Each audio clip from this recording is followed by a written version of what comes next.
ब्रह्मजज्ञानं प्रथमं पुरस्तात् विसीमृतः सुरुचो वेन आवह स बुध्निया उपमा अस्य विष्ठाः सतश्च योनिमसतश्च विवः पिता विराजा मृषभो रयीणाम् अंतरिक्षं विश्वरूप आविवेश तमर्कैर अभ्यर्चन्ति वत्सं ब्रह्मसन्तं ब्रह्मणा वर्धयन्तः ब्रह्मदेवा न जनयत ब्रह्म विश्वमिदं जगत् ब्रह्मणः क्षत्रं निर्मितं ब्रह्म ब्राह्मणात्मना अन्तरस्मिन्निमे लोकाः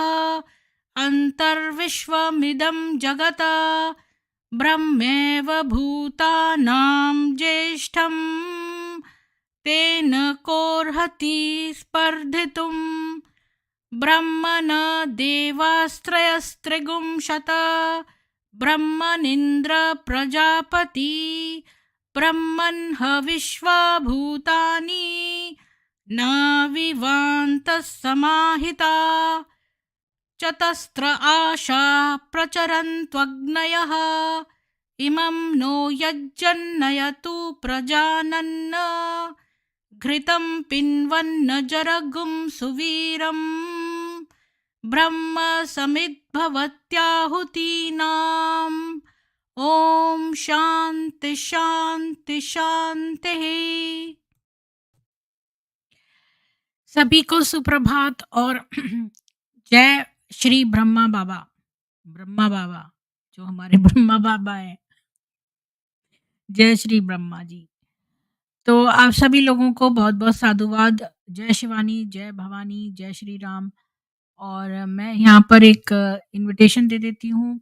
वैसे तो मैंने ये स्पेशली नेहा जी के लिए रखा है, तो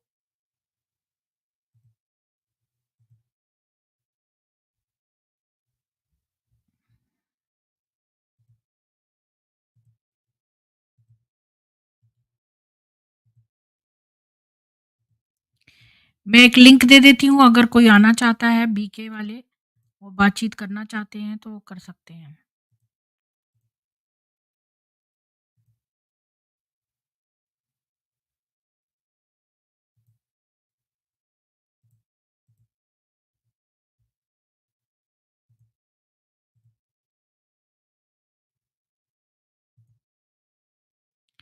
जी, तो मुझे अरुण जी का मैसेज आया कि वो कोई नेहा जी हैं जो समर्पित हैं थी और अब वो एक्स बीके हो गई हैं, तो वो बातचीत करना चाहती हैं।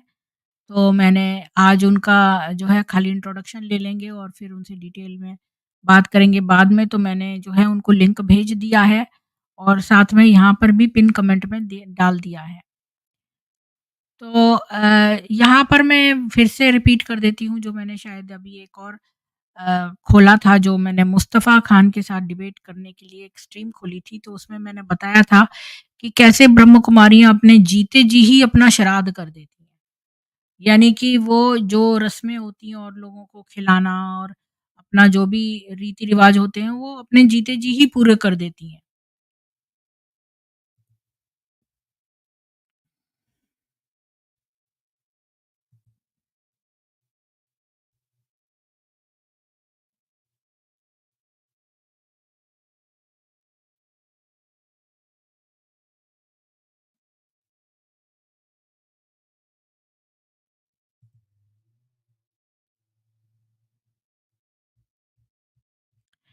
तो अभी तक हमने बहुत सारे जो हैं ये ब्रह्म कुमारियों के क्राइम्स जाने कि ब्रह्म कुमारियाँ कैसे जो है वो अ, वैक्सिंग और वेनिंग करती हैं। मैं कल वो जो है मुझे मालूम है कि एक लिफ्टमैन नाम का एक यूके की एक ब्रह्म कुमारी है जिसका नाम एंथिया चर्च है और उसने एक किताब लिखी है लिफ्टमैन। तो कल मैं उसका इंटरव्यू देख रही थी, तो वो कह रही थी कि वो अब कभी भी ब्रह्म कुमारी उसमें नहीं जाएगी वापस। और एक बच्चे को कैसे जो है वो ब्रह्म कुमारियों ने वहाँ से उठा लिया, उसके पिता यूके में थे, उसको निकाल के और ब्रह्म कुमारी संस्था में डाल दिया। वो इतना इनोसेंट बच्चा था और उसकी कथा भी उसने उसी में लिखी है। तो रमेश यादव जी, आप ऊपर आना चाहते हैं? अभी तो कोई भी नहीं है, तो आप आ सकते हैं, मैंने लिंक दे दिया है, आप मेरे से बात कर सकते हैं।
जी, इंदु शर्मा जी, आपको भी राम-राम।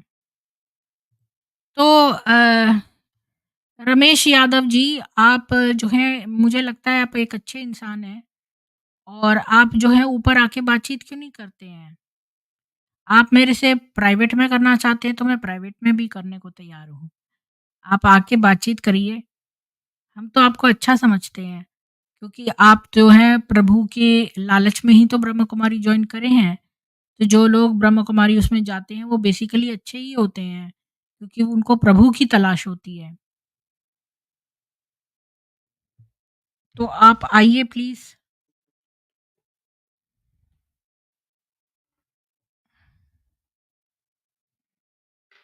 कोई भी जॉइन नहीं हो रहा है, क्या चक्कर है?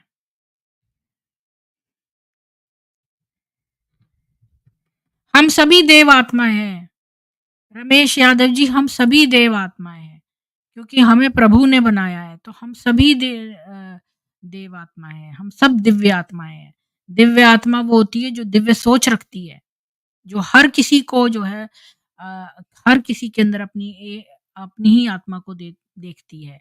अहम ब्रह्मास्मि तत्वमसि, तत्व में देखती है। जी, मैंने लिंक दे दिया है, कोई आना चाहता है तो ऊपर आ सकते हैं।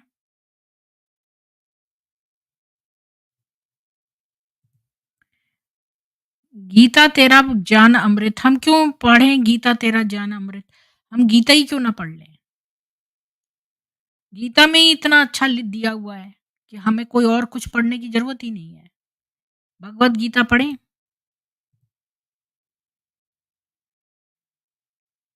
मैं बिल्कुल जानती हूँ, मुझे तो प्रभु के दर्शन भी हुए हैं। एक नहीं, मुझे अब तक 2 बार प्रभु के दर्शन तो पक्के पक्के पूरे पूरे हुए हैं, खुली आंख से। और इसके अलावा अनुभूति तो हजारों बार हुई है। मैं मुझसे अच्छा प्रभु को कौन जानता होगा? और अब वेदों में भी मुझे प्रभु की जो है वाणी पढ़ती हूँ तो भी अनुभूतियाँ खूब सारी हो रही हैं।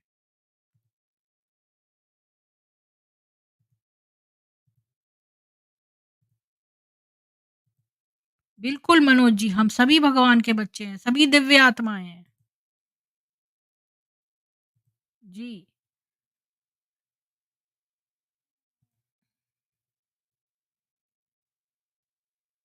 बहुत सारे लोग हैं रमेश जी, जो जिनके अंदर दिव्यता है, जो ब्रह्म कुमारी आश्रम में नहीं रहते लेकिन वो बहुत ही दिव्य हैं। और बहुत सारे लोग हैं जो ब्रह्म कुमारी आश्रम में रहते हैं लेकिन वो आसुरीय वृत्तियां हैं उनमें। गीता में कृष्ण को भगवान बताकर सब गड़बड़ कर दिया है। गीता कृष्ण की माँ है। अ, श्री कृष्ण के 2 गुरु थे, गुरु संदीपनी और घोर आंगिरस। घोर आंगिरस थे जो श्री कृष्ण के अंदर जो है जीता जान दे रहे थे। क्योंकि ये जान जो है वो उन्हें श्री कृष्ण ने ही को घोर आंगिरस ने दिया था। और श्री कृष्ण जो ज्ञान उन्होंने अपने गुरु घोर आंगिरस से सीखा था, वही ज्ञान अर्जुन को दे रहे हैं।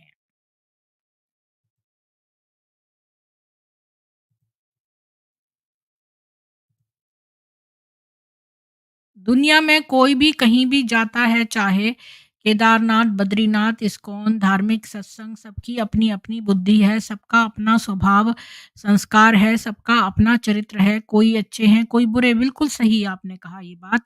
और ये जो चित्तवृत्ति है और हमारे संस्कार हैं, ये हमारे जन्म से कई चीज़ें कैरी फॉरवर्ड होती हैं, जो संस्कार हैं।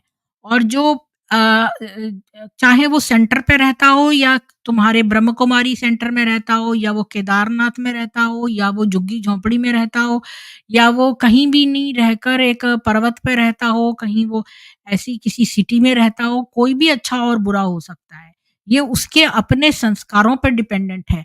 कोई सेंटर पे जाने से पवित्र नहीं हो जाता।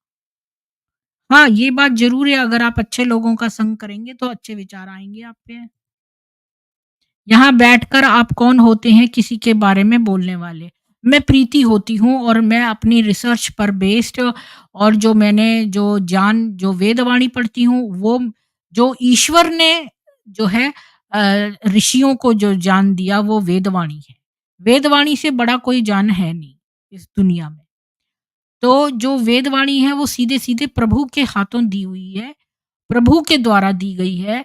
और वही वेदवाणी जो है पढ़कर और जो बाकी रिलिजन के बारे में जो मेरे पास पुख्ता सबूत हैं, जो उन्होंने अपने मुँह से कोर्ट में बयान दिए हैं, उनके बेसिस पर मैं ये जज कर सकती हूँ कि वो कौन क्या हैं। और बहुत सारे लोगों का भला मैं इस प्रकार कर सकती हूँ, ताकि मैं उनकी असलियत बता-बता के ताकि लोग जो हैं वो चौकन्ने हो जाएँ। अब अगर कोई धूर्त व्यक्ति के पास जाना चाहता हो स्वयं से, किसी प्रेत को फ़ॉलो करना है या ईश्वर को फ़ॉलो करना है, ये जब उसको समझ में आ जाएगा, इसके बाद उसकी मर्ज़ी है कि वो कहाँ जाए। हम ये नहीं कहते कि आप क्या हम आपको फाइनली कोई ज़बरदस्ती नहीं कर रहे हैं, हम खाली आपके सामने चीज़ें ज्यों की त्यों लाके रख रहे हैं। अब ये आपकी अपनी समझ है कि आप किस चीज़ को फ़ॉलो करें। परमात्मा सबके गुरु हैं, उसको पढ़ने की ज़रूरत नहीं है। बिल्कुल है ज़रूरत। परमात्मा खुद कहते हैं कि वेदवाणी जो है आपको पढ़नी चाहिए। डेली आप वेदवाणी पढ़ें। ये बात वेदों में लिखी हुई है और वेदवाणी ही प्रभु की वाणी है। मुझे यह समझ नहीं आ रहा कि यहाँ पर बीके वाले कैसे आ जाते हैं, जहाँ पर जान चर्चा होती है, वहाँ पर बीके वालों की को जाना मना है। हाँ, वो जासूसी वग़ैरह करने आते होंगे या लोग फाँसने आते होंगे, क्योंकि फ कल्ट के फॉलोअर्स भी तो बढ़ाने हैं, क्योंकि पैसा लूटना है। और शिव बाबा का कोई गुरु नहीं। शिव बाबा कौन है? हू इज़ शिव बाबा? जो शिव जी हैं हमारे, वो बाबा नहीं हैं। शिव जी जो हैं, बाबा कहते हैं दादा जी को। हम लोग तो कहते हैं, हमारे यहाँ तो दादा जी को बाबा कहते हैं। तो शिव जी जो हैं, वो हमारे परमपिता हैं। शिव जी जो हैं वो एक मैनिफेस्टेशन है ईश्वर की। जो मैनिफेस्टेशन थी वो 3 भागों में विभक्त हो गई। एक जो है वो क्रिएशन का काम करने लगी, एक मेंटेनेंस का काम करने लगी, एक डिस्ट्रक्शन एंड रिफॉर्मेशन का। तो ये जो है शिव वो निराकार रूप है, जो डिस्ट्रॉयर है उसका। और जो साकार रूप है वो शंकर है। वेदों के अनुसार परमात्मा साकार है या निराकार? तो वेदों में जो प्रभु हैं, वो प्रभु तो निराकार हैं और उनकी बहुत सारी विशेषताएँ हैं, बहुत सारी विभूतियाँ हैं, जो गुण हैं, वही 33 कोटि देवी-देवता जो हैं, वो उनके गुण हैं। और प्रभु को हम साकार रूप में भी वेदों में ये भी है कि जो क्योंकि निराकार भाव से जो है पूजा करना, उपासना करना मुश्किल है, तो कई जो सीधे सरल लोग हैं, वो साकार उपासना उनके लिए आसान होता है। तो ज हालाँकि प्रभु तो जो ईश्वर हैं, परमात्मा हैं, वो निराकार हैं, लेकिन हम उनकी साकार उपासना भी कर सकते हैं या निराकार उपासना भी कर सकते हैं। निराकार उपासना कठिन होती है, इसलिए साकार उपासना भी अलाउड है। गीता यही कहती है। बीके वालों को कहा जाता है कि केवल शिव बाबा का ही ज्ञान सुनना है और कहीं का नहीं सुनना है। हाँ, पर वो कहते कुछ हैं, करते कुछ हैं, ये तो हमेशा से ही पता है आपको अंकित जी, कि ये कहते कुछ हैं, करते कुछ हैं। शुरू से ही इनकी आदत रही है। अब देखो लेखराज था, उसने तो संकल्प से कोई बच्चे नहीं करे। वो तो एक मनुष्य था, वो भी नीची कोटि का मनुष्य था। एक आम आदमी जो है वो उससे ऊपर उठा हुआ होता है। वो कैरेक्टर का लूज़ था। वो बच्चियों को नंगी बच्चियों को अपनी गोद में बिठा के चूमता था। उसके नंगे बदन पर ब्रह्म कुमारियाँ आस-पास बैठ के ताश खेलती थीं। उसने सोचा कि भई मैं खाली महिलाओं पर उपकार करूँ और उसने जो पहली ओम मंडली बनाई थी कराची, सिंध, पाकिस्तान में, तो उसने वहाँ पर खाली लड़कियाँ छोटी-छोटी रखीं। तो आप खुद ही समझ जाओ कि कोई मक्कार वासना से भरा हुआ आदमी खाली छोटी लड़कियों को ही एक मंडली बना के रखे और उसमें लड़के ना हों या किसी आदमी पुरुष पर ये उपकार ना करके केवल यंग कमसिन लड़कियों पर उपकार करे, तो आपको क्या समझ में आता है? कोई मूर्ख और बेवकूफ ही होगा जो उस बात को नहीं समझेगा। अरुण जी जॉइन हो गए। अरुण जी आपका बहुत स्वागत है। जी, अरुण जी नेहा जी जो आ रही हैं क्या? जी, अभी नहीं आ पाएँगी। अच्छा, मैंने तो उनका थंबनेल बना के भी लगा दिया, आपने कहा आप कि वो आएँगी तो मैंने जल्दी-जल्दी बनाया।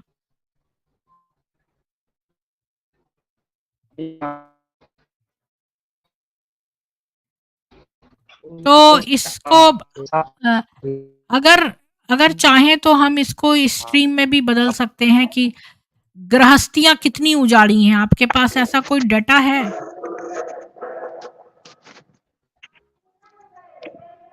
छोटा-सा है, छोटे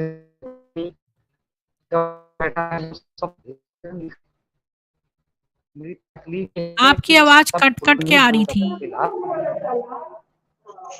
आवाज कट के आ रही है अभी आपकी। जी, मैं और पीछे से बहुत शोर भी आ रहा है इनके। बोलिए राजीव जी। ये जी राजीव जी नमस्कार आपके मैम। बैक से आ रहा है शोर। हाँ, मेरी तरफ आप से ही आ कहाँ रहा है यहाँ बैठे हो? पे। ये कहाँ बैठे हो अभी आप? हमारे तरफ शिव चर्चा होती है, तो वही शिव चर्चा हो रही है गांव में। अच्छा, हाँ, वहाँ लोग जो बोली है उसी भाषा भोजपुरी भाषा में हो रही है यहाँ पर। अच्छा। जी। तो आज इसको बदल के स्ट्रीम को क्योंकि नेहा जी नहीं आई, बड़ा शोर आ रहा है राजीव जी, कुछ समझ नहीं आ रहा है। आप किसी क्वाइट जगह पे जा सकते हैं? मतलब गाँव में जहाँ हो रहा है माइक वाइक लगा, वहाँ क्यों बैठे हैं आप? कहीं और दूसरी तरफ चले जाइए। वहाँ से काफ़ी काफ़ी दूर है, लेकिन चूँकि एक जगह बहुत ज़्यादा वॉल्यूम है और गाँव छोटा है, अब वहीं से अब तो चारों आप तरफ फैल रहा दरवाज़ा है अगर आवाज़। बंद कर लें, अपने कमरे का दरवाज़ा बंद कर लें तो आवाज़ आ रही है क्या? जी, जी, देख रहे हैं, ट्राई कर वो रहे हैं। अच्छा। प्रीति जी वो भी पॉसिबल हाँ, अरुण नहीं जी। है, गाँव में माइक बहुत लंबे लगते हैं। अच्छा, तो अरुण जी क्या बोल रहे थे आप नेहा जी के लिए? उनसे मेरी 2 दिन बात हुई है, वो स्ट्रीम में जुड़ना चाहती हैं। तो मैंने उनको पूछा था कि आपका पॉइंट ऑफ व्यू क्या है? तो बोली जो आप लोग स्ट्रीम में 3 दिन से मैं देख रही हूँ, जो बात कर रहे हैं वो परफेक्ट है। तो उस बारे में मैं कुछ ऐड करना चाहती हूँ। मैंने उनको साफ बोला था कि आप जुड़ना चाहती हैं, प्रो बीके हैं, एक्स बीके हैं या बीके हैं। अगर बीके हैं तो अपना प्रोफाइल दीजिए, एक्स बीके हैं तो भी बताइए, ताकि हम उस हिसाब से आपको प्रेज़ेंट कर सकें। हम भी तैयारी करेंगे ना। तो क्या बोली? तो उन्होंने कहा कि नहीं आप उन्होंने ये कहा कि मैं कुछ पॉइंट्स रखूँगी जो आप कह रहे हैं, उसमें कुछ ऐड करूँगी। कि ऐसा मेरे साथ भी हुआ है। अच्छा, लेकिन मुझे तो वो जुड़ना करें नहीं आता जॉइन, है। बताएँ फिर उनके साथ क्या हुआ है? अभी उनसे बात करना मुश्किल है यहाँ पे 21 है। इंडिया के हिसाब से टाइम रात को ज़्यादा हो रहा है। किसी महिला से बात करना मेरे लिए गलत है। कितने बजे हैं अभी? 9:30 बज गए हैं। तो आप टेक्स्ट भेज दीजिए ना, आप फ़ोन मत करिए, टेक्स्ट भेज दीजिए व्हाट्सएप पे। कोशिश करता हूँ, बाकी उनको लोग बहुत जुड़ने को तैयार उनको हैं। ना आप बातचीत ना करिए, आप टेक्स्ट भेज दीजिए कि आपका वेट हो रहा है और लिंक भेज अच्छा, दीजिए। दूसरा मैं ये कह रहा था, बहुत लोग आना चाहते हैं, उनके अंदर भय बिठा रखा है। अब पता नहीं भय कौन-सा है कि ब्रह्म कुमारी वाले के पास गुंडे हैं, पुलिस तो वो शक्ल कुछ अपनी करती बिना है। दिखाए कैमरा ऑफ करके जो है नाम बदल के नहीं, तो आ सकते हैं ना। वो सब मैंने उनको भेज दिया है लिख के। वो सब मैंने कर दिया है। मैं हर आदमी से यही कहता हूँ कि वो जैसे आना है, जब आना है तब आइए। नाम भी छुपा दीजिए, अपनी शक्ल भी छुपाइए। जो सत्य है हुँ, वो बताइए। अच्छा। तो फिलहाल क्या, मैं आपने 2 जो केस लिफ्टमैन आप पढ़ रहे थे उसकी कहानी सुना दीजिए। ये मैंने पूरी पढ़ी नहीं है तो। जितनी पढ़ी है उतनी मेरे सुना पास दीजिए। मेरे मेरे पास 300-300 पेज की बुक्स आ रही हैं। एक दिन में एक आदमी कितना पढ़ेगा? और तो आज तो मुझे आपने टाइम भी नहीं जितनी मिला कुछ पढ़ी है वो देखने का। सुना दीजिए, जितनी पढ़ी है वो नहीं सुना दीजिए। नहीं, फिलहाल मुझे कुछ दिमाग में आ नहीं रहा है, क्योंकि आज मैं अच्छा, बहुत अपने बिज़नेस में तकलीफ में था। अच्छा। तो आप क्या चाहते हैं, क्योंकि ये मैं अपना स्ट्रीम जो है इसको क्लोज़ कर दें, या ये स्ट्रीम में हम गृहस्थियाँ कितनी उजाड़ी हैं इसका कोई आंकड़ा है आप पे तो वो दिखा दें? ये ये स्ट्रीम क्लोज़ नहीं करनी है, मैं तो ये चाहता हूँ। नहीं, आज के लिए क्या टॉपिक रखें? क्या आज तो स्ट्रीम मैंने तो हाँ, थंबनेल अब में अभी नेहा बना दी है। अभी तो वो अब कल मैं में क्या यूज़ कर लेंगे, कोई आपके इश्यू नहीं है। कहने पर मैंने नेहा का लगा दिया। अब आगे से जो आप कहोगे तो मैं ठीक है, नहीं लगाया करूँगी थंबनेल, क्योंकि आप जो है ना वो कुछ बोलते हो फिर कोई इश्यू नहीं है लास्ट उसमें। मिनट आप चेंज हो जाते हो। मैंने आपसे कहा था वो आ सकती हैं। अब अच्छा, रात तो को अभी 9:30 क्या बजे करें नहीं आ फिर? सकती है, मान लीजिए। तो अभी क्या स्ट्रीम क्लोज़ गृहस्थियाँ कीजिए कितनी और उजाड़ी कह हैं, दीजिए इस ये टॉपिक करके और इस पर बातचीत करें? या आपको ये जानकारी है मृत्यु का भोग जो है ये वाली मैं स्ट्रीम कर सकती हूँ कि ये जीते हाँ। जी अपने हाँ, हाँ, मरने हाँ, का हाँ, भोग एक लगाती हैं, इस पर हाँ, बात करिए। हाँ, हाँ, मैं बता देता हूँ। हाँ, ये सब इनकी बिज़नेस पॉलिसी है पैसों के लिए। अ, हमारे स्ट्रीम की वजह से जैसे इनकी एक होती थी संदेशी, हर रीजनल ऑफिस में जो 5,000 रुपए लेती थी और भगवान से जाके मिल के आती थी और बताती थी आपके पूर्वज कैसी हैं। अब वो चीज़ क्लोज़ हो रही है इनकी, संदेशियाँ बंद हो रही हैं इनकी। अभी कोई माउंट आबू में आदमी आया था, भोग लगाना थर्सडे, थर्सडे को इनका भोग लगता है। उस दिन संदेशी पैसा लेती है और भगवान से मिलके आपको बताती है कि आपके माताजी जो मर गए, पिताजी मर गए, वो कहाँ गए हैं। तो पहले 3,000 उनका 3,000 फीस थी, फिर 5,000 हो गई थी, अब 20-25,000 रुपये हो गई है। और अब इनके किसी भी सेंटर में संदेशी हो, तो ये जो भी ब्रह्म बताइए कुमारी फीस से जुड़े किस हो तो बात मुझे की है, बता ये दें, नहीं मैं उन समझ संदेश में आया। समझ नहीं आया फीस किस बात की है? आपसे वो फीस। हाँ, हाँ, हाँ, हाँ, मैं बता देता हूँ। जैसे इनके ब्लाइंड फॉलोवर हैं, उनकी माताजी मर गई, मतलब उनको माताजी पता करना है मेरी बीके थी माताजी या गई नॉन कहाँ? बीके थी? माताजी लौकिक थी या बीके नॉन थी? बीके थी, हाँ, लौकिक थी। अलौकिक थी। फिर? उसके बाद ही इंसान तो इंसान है। वो 2 तरफ सोचता है, एक तरफ इनकी तरफ बीके की तरफ सोचता है, एक तरफ अपने जीवन की तरफ सोचता है। उसको पता करना है। और ये बीके वाली बहुत चालू हैं दीदियाँ, कि कोई आदमी मर गया है, तो हम तुम्हें बताएँगे तुम्हारे माता-पिता कहाँ गए हैं। तो फीस लेती थी, अब वो तो ये खत्म हो कैसे रहा है। बताएँगी कि अब कहाँ गए मैं हैं? इनको कैसे पता चलेगा?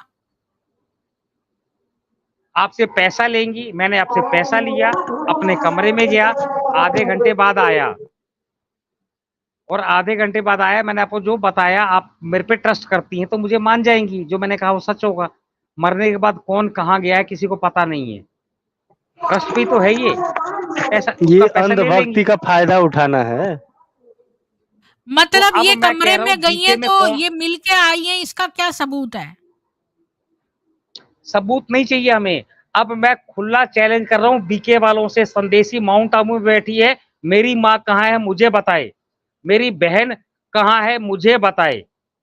मैं चैलेंज करता हूँ, पैसा दूंगा, 25 चाहिए, 50 चाहिए, कितना चाहिए मैं दूंगा। मेरी बहन की रिपोर्ट मुझे चाहिए। आप इसको पर्सनल दे मत सकते हैं बनाइए क्या? अरुण जी। अभी आप बता रहे हैं नहीं मरने पर मरने समय ये फीस लेती हैं 2200 से लेकर 5000 रुपए तक लेती हैं, और फिर आपका जो पहले पेरेंट्स का दाह संस्कार ये करवाएंगी।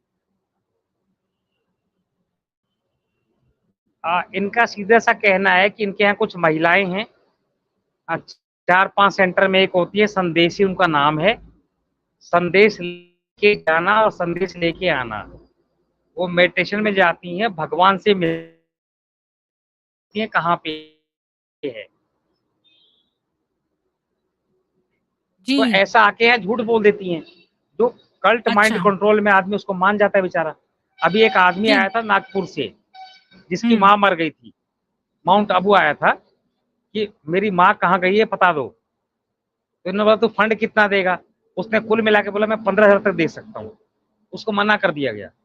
और शायद वो आदमी कहीं सुन रहा होगा तो अच्छी बात है, मना कर दिया। इनको अब संदेशी के लिए माउंट आबू में 50,000 रुपए चाहिए। ये तो आगा खानी मतलब स्टाइल है। आप वो जो अंधविश्वास। मुखी था आगा खानी, हाँ बस। वो भी तो यही काम करता है, हाँ बिल्कुल एग्जैक्ट वही है। सेम।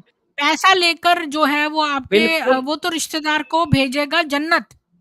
उसका टिकट है, जन्नत का टिकट का पैसा वो कितने लाख रुपए है एक जन्नत के टिकट का। वो वहाँ पर देते हैं पैसा और वो गारंटी लेता है कि मैं इनको जन्नत भेजूँगा, और पैसा लेता है। और उसके बदले में नहीं सोना-चांदी भी ले लेता है। प्रीति जी, मैं कहता हूँ कि मैं आपको कनाडा से इंडिया भेज दूंगा। जब कनाडा से इंडिया पहुंचेंगी तो आप मुझे फोन तो करेंगी। मैं दुनिया को दिखा सकता हूँ कि प्रीति जी इंडिया पहुंच गई हैं। क्या ये दिखा सकती हैं कि मेरे पिताजी मर गए, मैंने 5 लाख रुपए दे दिया। मेरे पिताजी स्वर्ग पहुंच गए, दिखा सकती हैं जब क्या? इनका मोहम्मद एक घोड़ा, एक जो वो है गधी जो है जिसका मुँह इंसान जैसा है, उस पर बैठकर जो है वो 7वें बुराक नाम के एक आकाश में उड़ गधी गया पर था। आकाश में, और आकाश में उड़ 7वें, गया और था। हर आसमान का एक दरवाज़ा था। वो पहले जाके खटखट करता है, तो जो इसको लेके गया था वो बोलता है कौन है? तो अच्छा तुम आए, और तुम्हारे साथ कौन है? तो वो कहता है मोहम्मद है। तो अच्छा ये कौन है? तो वो बताता है, और फिर वो उसको आने देता है। फिर सेम चीज़ रिपीट होती है, वो दूसरे जो है आसमान में जाता है, उस आसमान का भी दरवाज़ा है, फिर वो दरवाज़ा खटखटाते हैं, फिर सेम चीज़ रिपीट होती है, ऐसे वो 7 बार बोलता है। तो मतलब 7 आसमान तक वो गया था। तो किसने देखा था? किसी ने भी नहीं देखा। पर ये सारे लोग क्या उसके बारे में इतने जो है विश्वास से कहते हैं। चलिए, कोई उत्तम जी आए हैं, आपका स्वागत है उत्तम जी। हाँ। अ, आप थोड़ा-सा बताइए, आप ब्रह्म कुमार हैं या आप वही जो प्रो बीके हैं या नॉन बीके हैं? आपने अपने आप को म्यूट करा हुआ है, प्लीज़ अनम्यूट होकर बोलिए। हेलो, हाँ, हेलो, आपकी आवाज़ आ रही है, थोड़ा ऊँचा हेलो। बोलिए। हाँ जी, बोलिए। जी, जी। मैं एक्स बीके हूँ। मैं बीके में अच्छा, कितने रेगुलर साल जाता आप था, समर्पित लेकिन थे? थोड़ा ऊँचा बोलिए, आपकी आवाज़ बहुत कम आ रही है। मैं समर्पित नहीं था, सिर्फ सेंटर पे जाता था। पहले मैंने कोर्स किया था, उसके बाद लॉकडाउन लग गया, तो फिर मैं सेंटर नहीं जा पाया। फिर 3 साल बाद जो मुझे ले गया था सेंटर पे, उसने बोला मुझे, तो फिर मैं वापस सेंटर पे गया। तो फिर धीरे-धीरे जाना चालू किया। फिर मुझे माउंट आबू ले गए, और फिर वहाँ से मैं लौटा तब अरुण जी ने एक ग्रुप बनाया था, उसमें जुड़ गया। फिर मैं एक बीके एक्सपीरियंस वाले एक्सपोज्ड वाले वीडियो देखता था, तो उससे मैं बच गया। फिर मैं बीके से निकल गया। अच्छा, तो हेलो। आप बीके में क्यों जुड़े? टॉप 3 रीज़न बताइए, और बीके में निकले को क्यों, वो भी टॉप 3 रीज़न बताइए। बीके में जुड़ने का एक तो रीजन ये था कि दोस्त ने बोला था कि भाई मेडिटेशन वगैरह है आध्यात्मिक, तो उस वजह से मैं वहाँ पे चला गया मेडिटेशन के लिए। फिर मैं वहाँ पे गया तो दीदियों का थोड़ा व्यवहार अच्छा लगा, वो हँस के बुलाती थी। तो फिर ऐसे मैंने थोड़ा जाना चालू किया। मुझे लगा कि कुछ अच्छा ही सिखा रहे हैं। फिर तो ऐसे थोड़ा-थोड़ा टाइम चला। फिर मैं जब अरुण जी से जुड़ा तो फिर एक्सपोज़ वाले वीडियो देखे तो फिर मैं समझ गया कि भई ये तो बराबर नहीं है। तो फिर मैंने वो डिसकंटिन्यू कर दिया।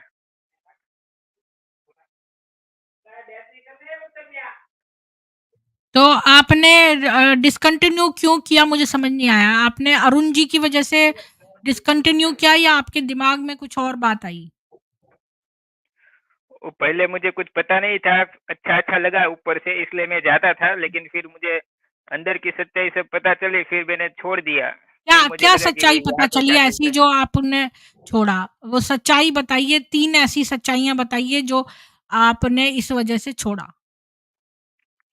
एक तो ये है कि हमें जो सिखाया जाता है, हमारा जो इतिहास है, जो वेद पुराण वगैरह है, उसके एकदम विपरीत सब एक तो बातें वो होती है। फिर उनका सब जो स्टोरी स्टोरी जैसा लगता है मुझे, उनका जो थियरी है वो। फिर उनका वो जो विनाश वाली भविष्यवाणी है, वो एक बहुत ही गंदी बात है, जिससे लोग फ़ियर में आके अपना जॉब वगैरह छोड़ देते हैं, वो दान कर देते हैं।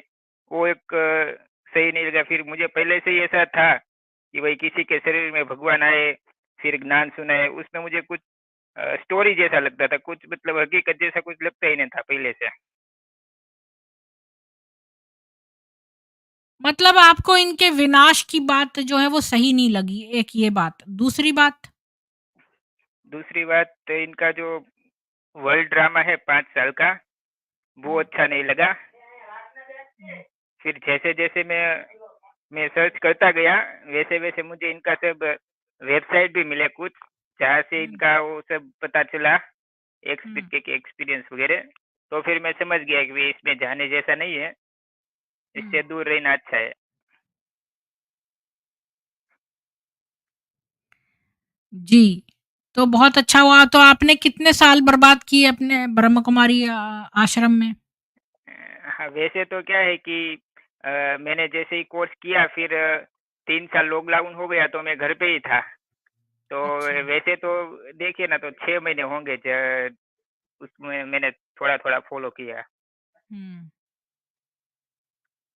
वो तो मैं निकल गया वरना ज़्यादा भी फ़ॉलो करने लगता वो मुझे अगर सच्चाई पता नहीं चली होती, तो मैं तो फँस ही जाता क्योंकि अच्छे-अच्छे जो होते हैं ना अ, आध्यात्मिक स्पिरिचुअल सब लीडर्स वग़ैरह, वो भी इनकी बातों में आ जाते हैं। तो भोले लोग तो वैसे ही आसान रहता है इनके लिए। बड़े-बड़े हुँ, लोगों को भी ये लोग फँसा लेते हैं, कुछ भी हाँ। बता के, कुछ भी फैसिलिटी वग़ैरह देते हैं। वो मधुबन जाते हैं ना, नहीं, वो वहाँ आपने पे तो शैतान पिक्चर देखी है, शैतान पिक्चर? जी, जी, देखिए। देखी है? बस, तो जी। फिर वैसे ही है ना।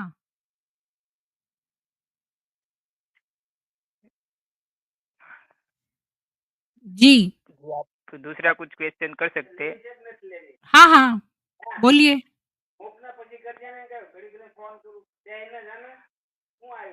अगर आपको दूसरा कुछ जानना है, अगर मधुबन के बारे में या फिर मतलब तो मैं आप तो पूछ सकते हैं मुझसे। अरुण जी से अलग बात पूछ रही थी, उन्होंने कुछ और ही बताया, वो संदेशी वाली बात बताई। मैं ये कह रही थी कि जो ब्रह्म कुमारियाँ खुद अपना ही श्राद्ध कर देती हैं। मतलब मेरे पास सुरेश कुमार जी की मेल आई थी, वो मैं मेल जो है आप लोगों के साथ शेयर कर देती हूँ। तो वो मैं उसकी बात बता रही थी एक और उसमें स्ट्रीम में, तो सुरेश जी ने मुझे लिखा कि क्या है ये चीज़? तो उन्होंने मुझे ये बताया है कि मैं शेयर कर देती हूँ, उनकी मेल पढ़ देती हूँ।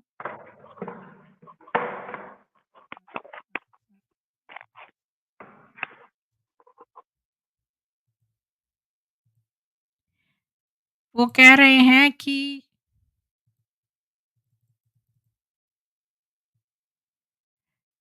दीदी जी राम राम। आज मैं बीके की 3 बहनों को टॉर्चर यूट्यूब पर सुन रहा था जिसमें बहन कह रही थी कि ये जिंदा का श्राद्ध भी कराते हैं। वो आपको समझ नहीं आया कि जिंदा का कैसे कराते हैं? मैं आपको बताता हूँ, जैसे कोई मर जाता है तो उसके परिवार वाले उसकी तेरहवीं करते हैं आत्मा की शांति के लिए। 12 ब्राह्मणों को भोजन कराकर उनको दान दक्षिणा देते हैं और उस दिन रिश्तेदारों व मिलने-जुलने वालों को भी भोजन जैसे पूड़ी, सब्जी, लड्डू आदि कराया जाता है। तो कई सोचते हैं कि मेरे मरने के बाद मेरे बच्चे परिवार वाले ऐसा ना करें, तो वे अपने जीते जी सेंटर पर अपना भोग लगा देते हैं और जो भी मरने के बाद रस्म होती है, वो जीते जी अपने सामने करवा लेते हैं। ये सिर्फ संतुष्टि के लिए कि मेरे मरने पर कोई करे या ना करे, मैंने तो जीते जी करवा दिया है।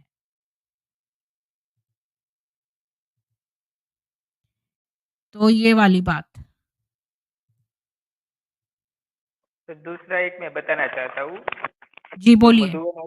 मधुवन है वहाँ पे सिर्फ जो जेंट्स होते हैं पुरुष उनको ही समर्पित किया जाता है और कुछ अच्छी स्पीकर दीदियाँ होती है उनको वहाँ पे रखते हैं। लेकिन क्या है कि वहाँ पे सब उनका टूर्स ट्रैवल्स और ज़्यादातर लोग आते रहते हैं। पूरे साल भर इनका प्रोग्राम चलता है। और 7 दिन का जो कोर्स होता है वो मधुबन में भी कराते हैं। तो थोड़े-थोड़े लोगों का ग्रुप जाता है।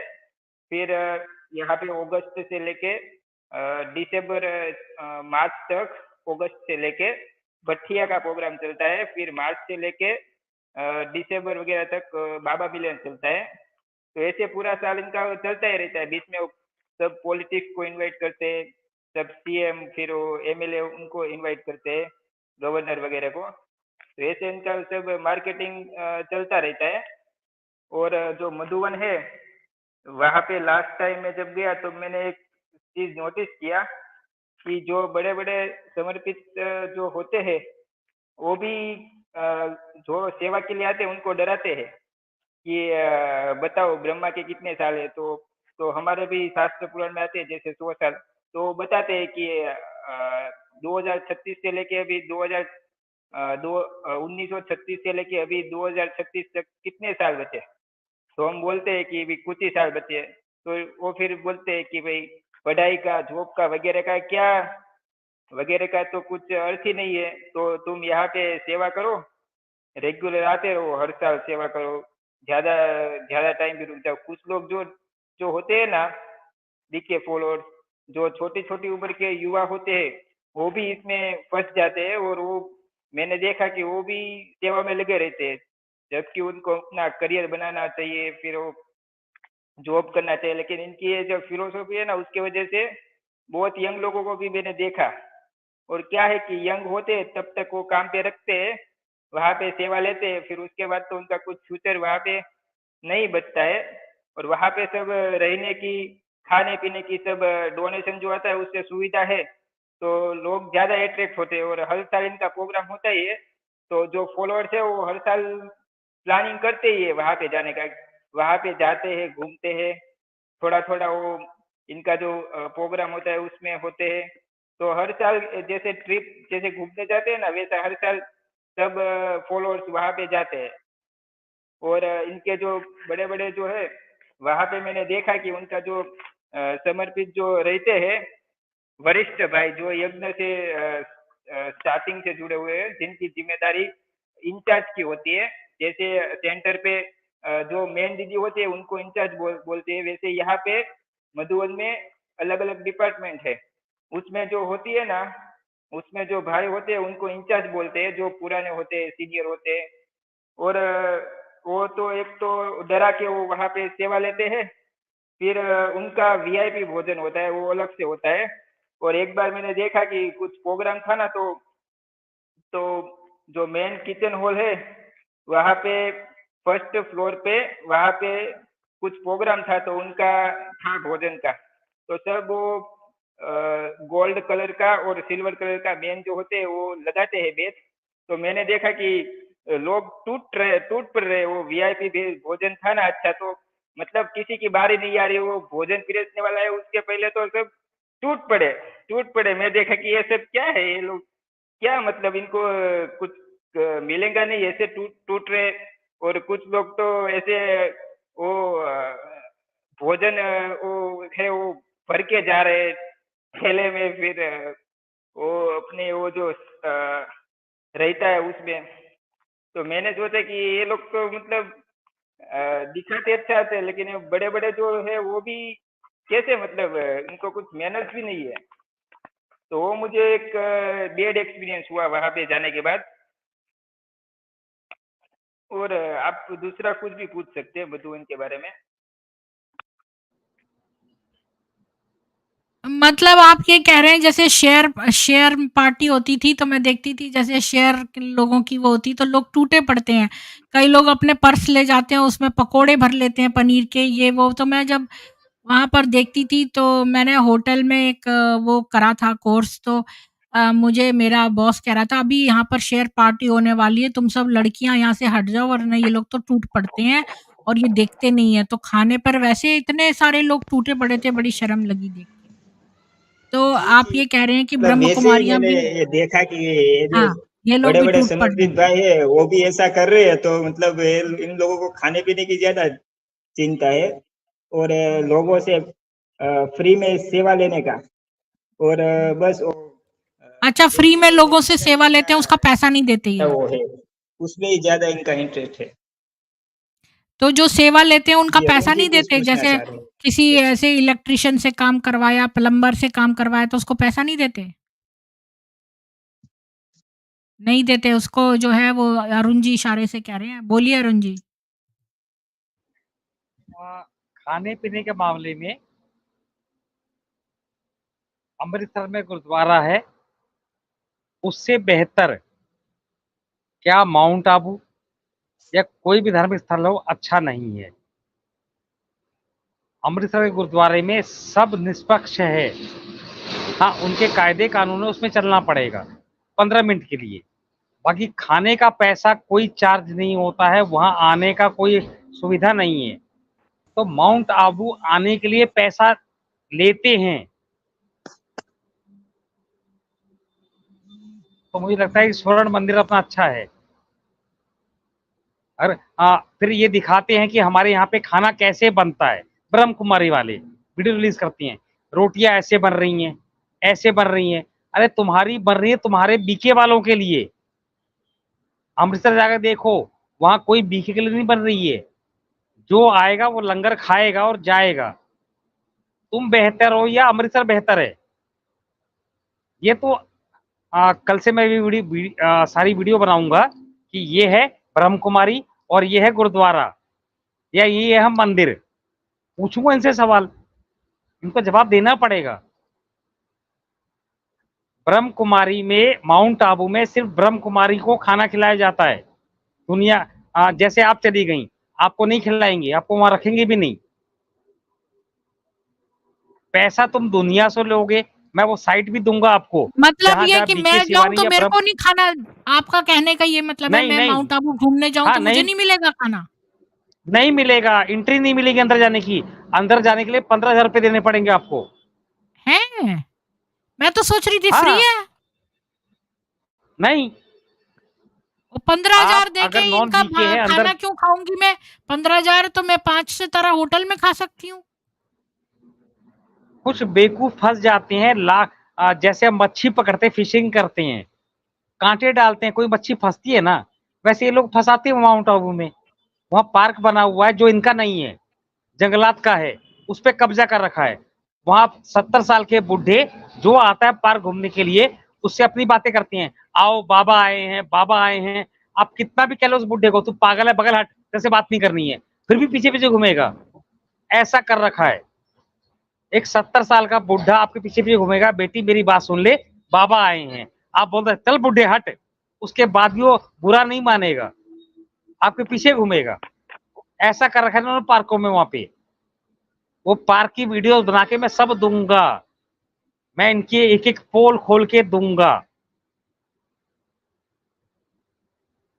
ये इतने नीच हैं ब्रह्म कुमारी वाले, इन्होंने नीचता की हद पार कर रखी है। परिवार तोड़ने से नीचता क्या हो? परिवार तोड़ दिए, बच्चों को बर्बाद कर दिया, उसके बाद की नीचता क्या होती है? कुछ नहीं होती है। और जैसे मेरी पत्नी मुझे छोड़ चली गई, मुझे कोई दुख नहीं है। उसका क्या होगा, क्या ये सँभाल लेंगे? मेरी पत्नी को बोलते हैं हम ब्राह्मण परिवार हैं, तो ये सँभाल लेंगे। आज की तारीख में उसको सँभाल पा रही हैं? मेरे बच्चों की फीस कोई भर पा रहा है? मैं तो पूछता था हूँ इनसे, तुम ब्राह्मण परिवार मुझसे अलग हो, कोई दिक्कत नहीं मुझे, मैं खुश हूँ। क्या मेरे बच्चों की फीस इनका ब्रह्म कुमारी का ब्राह्मण परिवार भरेगा? अगर भरता हो तो बताए और रसीद भेजे, पॉडकास्ट में आकर रसीद देखिए तेरे बच्चे की फीस भर गई है, मैं मान जाऊंगा। नहीं तो मैं भरता हूँ, मैं तैयार हूँ उसके लिए। अब ब्रह्म कुमारी वाले ये बता पाएंगे क्या? कोई नहीं बता पाएगा, इनमें दम नहीं है। ये झूठ कहीं खड़ा हो नहीं सकता, तो ये खड़े नहीं हो सकते कहीं भी। अब इनकी टांगे हिल रही हैं। अब मैं इनसे नहीं डरता हूँ, मुझे बहुत धमकी दे ली इन्होंने। इनकी धमकियों से मैं डरने वाला नहीं हूँ। मेरी मौत तो निश्चित है, एक समय पे वो होगी। प्रीति जी, आपकी भी जी, मौत जी, निश्चित है। जी, आप जब तक अभी जिंदा है इन्हीं तब के तक बारे कुछ में अच्छा बात काम करते कर हैं, लें। अब अपनी बात ना करिए। तो मतलब ये कि हम ये देख ठीक रहे है। हैं कि ये लोग जो है पैसा लेती हैं, ये फ्री में खाना नहीं देती हैं और अमृतसर में ऐसे बहुत ढाबे हैं। अजीत जी कह रहे हैं फ्री में लंगर होता है वहाँ पर और अच्छा खाना दिया जाता है, पर ये 15,000 चार्ज करती हैं। मैं तो अब तक सोच रही थी कि फ्री में, जैसे माउंट आबू मुझे बहुत लोग बुला रहे हैं यहाँ पर ब्रह्म कुमारीज़, तो मतलब मैं सोच रही थी माउंट आबू अगर जाऊँ घूमने तो मतलब इनके यहाँ खाया जा सकता है, लेकिन ऐसा नहीं है। आप वेलकम है, आइए। वहां पे आपको फ्लैट मिलेगा, आराम से रहिए, फिर इनसे बात कीजिए, क्या इश्यू है उसमें? हम यहाँ तक पहुंच चुके हैं कि माउंट आबू में अपने पास सब कुछ है। बस एक गेट की एंट्री है कि अंदर जाएं कि नहीं जाएं। ये कहाँ तक ले जाएंगे उसे देखना है हमें। हम 5 आदमी 10 आदमी चलेंगे वहां पे, आप आइए तो सही। 20 आदमी नहीं, 50 मेरा आदमी मतलब चलेंगे। ये है कि जो इनके माउंट बाबा, आबू में लोग रहते हैं, वो तो इनके अगेंस्ट हैं। वो तो इनके हाँ, अगेंस्ट हैं, जो 90 माउंट आबू में लोग रहते हैं, उनको 90% नहीं 90 पसंद। 90% अगेंस्ट है। उनकी दुकानें चलती हैं तो कुछ बोलते नहीं है। भाई जो ग्राहक गया है माउंट आबू में इनकी वजह से गया है, तो पानी ले रहा है, कुछ गलत नहीं बोलते हैं उसको, लेकिन बोलते हैं कि तू बेवकूफ आ गया। ठीक है, हम तो 2 रुपए कमा रहे हैं। हुँ। अभी इनकी आधी संपत्ति जंगल के कानून में फॉरेस्ट डिपार्टमेंट में आ गई है, वहां इनका कंस्ट्रक्शन रुक गया है। पैसा देने की कोशिश कर रहे हैं कि कंस्ट्रक्शन चालू हो जाए, वो पॉसिबल नहीं है। अभी अपना पॉडकास्ट वहां माउंट आबू में लोग देख रहे होंगे। अब ये पॉसिबल नहीं है। जिनकी तुमने संपत्ति कब्जा की थी उनका पैसा दे दो ना। जो 15 साल पहले की थी, 20 साल पहले की थी, तुम्हारे यहाँ पे वो अपॉइंटेड थी, तुमने उसको निकाल दिया। अब उसने केस किया है, लड़ लो, जीत लो। तुम तो हर जगह केस हारते हो, क्या बड़ाई करते हो? तुम्हारे सारे केस लाके छोड़ दूंगा, कहाँ कहाँ तुम हारे हो। जी, जी, जी। जो भी इनके आदमी है चलिए, मुझसे अभी अभी और ये बात करते हैं। उत्तम जी, आपको कुछ और बोलना है तो बोलिए। जी, उत्तम जी, आप म्यूट थे, बोलिए। जी, हाँ, जी, जी। मैं और एक बात ऐड करना चाहता हूँ कि इनका जी, मैं कुछ भी जो ये फैसिलिटीज़ होती है, उसके बारे में पूछना चाह रहा हूँ। वहाँ पे जो फैसिलिटीज़ वाले हैं, अगर हमारा प्रोग्राम पूरा हो गया, तो फिर हम वहाँ पे जाके बोलते हैं कि सेवा में हमें रुकना है, तो अगर 2 दिन हमने अपना प्रोग्राम के बाद गए कि भई सेवा में रुकना है, तो वो सुनाते हैं कि भई इतने दिन कहाँ थे? 2-3 दिन क्या किया? इधर घूमने का नहीं, अगर प्रोग्राम पूरा है उसके बाद रुकना है तो तुरंत सेवा में लग जाना है। और हुँ। जो बड़े इंचार्ज होते हैं, वो जो है ना अपने फैमिली वाले को लाते हैं, वहाँ पे रुकाते हैं, वहाँ पे उनका सब अच्छा वीआईपी ट्रीटमेंट देते हैं। लेकिन अगर हम वहाँ पे ज़्यादा रुके, तो ऐसा बोलते हैं कि बाबा के घर का फ्री में नहीं खाने का, लेकिन अपने फैमिली वालों को बुलाते हैं। मतलब बोलते हैं बाबा के यहाँ फ्री में नहीं खाना, लेकिन अपने जो रिश्तेदार हैं, जो लौकिक रिश्तेदार हैं, उनको बुला के खिलाते हैं।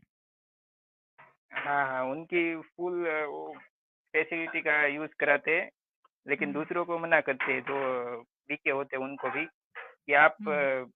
फ्री में कुछ यूज़ मत करो। जी, तो यही बात वो उषा जी भी बता रही थी कि वहाँ पर जो है अगर आपका कोई लौकिक व्यक्ति आ गया, तो वो बता रही थी कि कोई उनका दूर का रिश्तेदार आ गया, तो इसने जो है उनको बोला कि आसुरों को बुला लेते हैं, ये है, वो ऐसी खूब उसने नाश्ता क्या कर लिया इनके वहाँ पर, तो उसने इतनी बातें सुनाई इसको क्या बोलते हैं उषा जी को। तो उषा जी भी एक समर्पित बहन है जो जिन्होंने आके बताया था। तो अब थोड़ा-सा ये देखते हैं कि ये लोग क्या बातें आखिर ये क्या कहते हैं खाने के बारे में, तो थोड़ा-सा इनके उससे पढ़ते हैं जो ब्रह्म कुमारियों ने लिखा है खाने के विषय में, तो थोड़ी-सी ये पढ़ते हैं। तो मैं आपके साथ शेयर करती हूँ, ये ब्रह्म कुमारी इसकी पोस्ट है। जहाँ तक मुझे याद है कक्षा पुक्का बीके की थी। मेरे पास साझा करने के लिए कोई रिकॉर्ड नहीं है इसलिए पुष्टि नहीं कर सकता, लेकिन कर सकती क्योंकि ये जो मैंने ट्रांसलेट किया है ना तो इसका जेंडर चेंज हो जाता है। लेकिन यह आत्मसमर्पण करने वाली बहनों या नेताओं के लिए नहीं था। आत्मसमर्पण करने वाली बहनें और नेता हमेशा अधिक सख्त थे और आमतौर पर केवल केंद्रों में ही खाते थे। मैं व्यक्तिगत से रूप से नहीं सोचती कि इसे विज्ञान के माध्यम से सिद्ध किया जा सकता है। एक और सामान्य युक्ति जो ट्रिक हमें सिखाई गई थी, वो ये थी कि हम अपने परिवार को के लिए जल्दी से खाना पकाने की पेशकश करें। ज़्यादा बड़ा हो गया है। ताकि हम ही कंपन पैदा कर सकें। फिर से बीके रुकेंगे और भोजन को शुद्ध करने के लिए उसे घूरेंगे। एक प्रोग्राम तैयार करना आसान होगा। उदाहरण के लिए 3 समान भोजन तैयार किए जाते हैं। तो एक पुक्का बीके के द्वारा पुक्का बीके क्या है ये? 1 मिनट मैं इसको दोबारा से इंग्लिश में भी करके दोबारा से देख देती हूँ। क्योंकि मैंने इसको ट्रांसलेट कर लिया ना तो ये है वो। पक्का पक्का बीके शायद मतलब जो पूरा उनका जो फॉलोअर्स है ना, जो उनकी पूरी धारणा हाँ, करता है ना, वो पक्का बीके वो बोलते हैं। हाँ, पक्का बीके ये पुक्का कर दिया इसने, पक्का बीके। तो 3 समान भोजन तैयार किए जाते हैं। एक तो पक्का बीके द्वारा, दूसरा तटस्थ नियंत्रण द्वारा गैर बीके माता-पिता मन की सामान्य स्थिति और तीसरा यौन उत्तेजना की उच्च स्थिति में एक व्यक्ति द्वारा, उदाहरण के लिए अश्लील साहित्य या एक्शन फ़िल्में देखना। तो मतलब 3 तरह के ये समान भोजन तैयार करते हैं। फिर भोजन 2 समूहों को खिलाया जाएगा। एक तो पक्के बीके को और एक तटस्थ नियंत्रण ग्रुप को। यानी इन्होंने कोई लैब एक्सपेरिमेंट किया है। ये जो दूसरा ग्रुप है ये वैसा वाला ग्रुप है जो कि न्यूट्रल कंट्रोल ग्रुप है। फिर किसे अपनी मनःस्थिति में किसी भी बदलाव के बारे में रिपोर्ट करनी होगी। स्वीकृत मुझे लगता है कि यह सबसे अच्छा होगा यदि प्रयोग को प्रभाव डालने के लिए कुछ समय देने के लिए मान लीजिए 1 सप्ताह के लिए किया जाता। ज्ञान के बिना कोई भी विश्वास भक्ति ही है। आजकल वास्तव में बहुत परिष्कृत और उन्नत मस्तिष्क स्कैनर उपलब्ध हैं जिनका उपयोग अधिक सटीकता के साथ किया जा सकता है। हम जानते हैं कि मस्तिष्क के कौन से हिस्से यौन प्रतिक्रियाओं में शामिल होते हैं, इसलिए इसे जांचना मुश्किल नहीं होगा। मैंने एक कॉड वैज्ञानिक पेपर पढ़ा जिसे बीके ने अपने सीएडी प्रचार कार्यक्रम का समर्थन करने के लिए पेश किया था। कोरोनरी धमनी रोग के रोगियों में स्वस्थ जीवन शैली के माध्यम से कोरोनरी एथेरोस्क्लेरोसिस का प्रतिगमन mount Abu open heart trial. तो बीकेडब्ल्यूएसयू ने लिखा कि 123 एंजियोग्राफिक रूप से प्रलेखित मध्यम से गंभीर कोरोनरी धमनी रोग सीएडी रोगियों को स्वस्थ और खुशहाल जीवन शैली एचएलएस कार्यक्रम दिया गया जिसमें कम वसा, उच्च फाइबर, शाकाहारी भोजन, माध्यमिक एरोबिक व्यायाम और राजयोग ध्यान के माध्यम से तनाव प्रबंधन शामिल था। यह हास्यास्पद है क्योंकि कम वसा का उच्च फाइबर शाकाहारी आहार, मध्यम एरोबिक व्यायाम और राजयोग ध्यान बिल्कुल वही था जिसके लिए हमें 30 साल पहले कृपलानी कबीले द्वारा हेय दृष्टि से देखा जाता था, आलोचना की जाती थी और डाँटा जाता था। मैं इसके बारे में अच्छी तरह से जानती हूँ क्योंकि मैं उन स्वास्थ्य भक्तों में से एक थी। क्षमा करें यदि मैं चीनी और दूध वसा दल को इसे अब एक सेवा उपकरण के रूप में उपयोग करते हुए कुछ हद तक कड़वी हूँ। मैं सी बनने के लिए सेवाएँ निःशुल्क भी दूँगी। तो अब तक हमने खाली ये पढ़ा कि जो खाना है ये सजेस्ट कर रहे हैं कि क्योंकि बीके वालों ने ये दिखाया था कि भई इन्होंने कोरोनरी हार्ट वाली जो डिजीज़ेज़ हैं वो अपने शाकाहार, राजयोग वगैरह से ठीक करी हैं।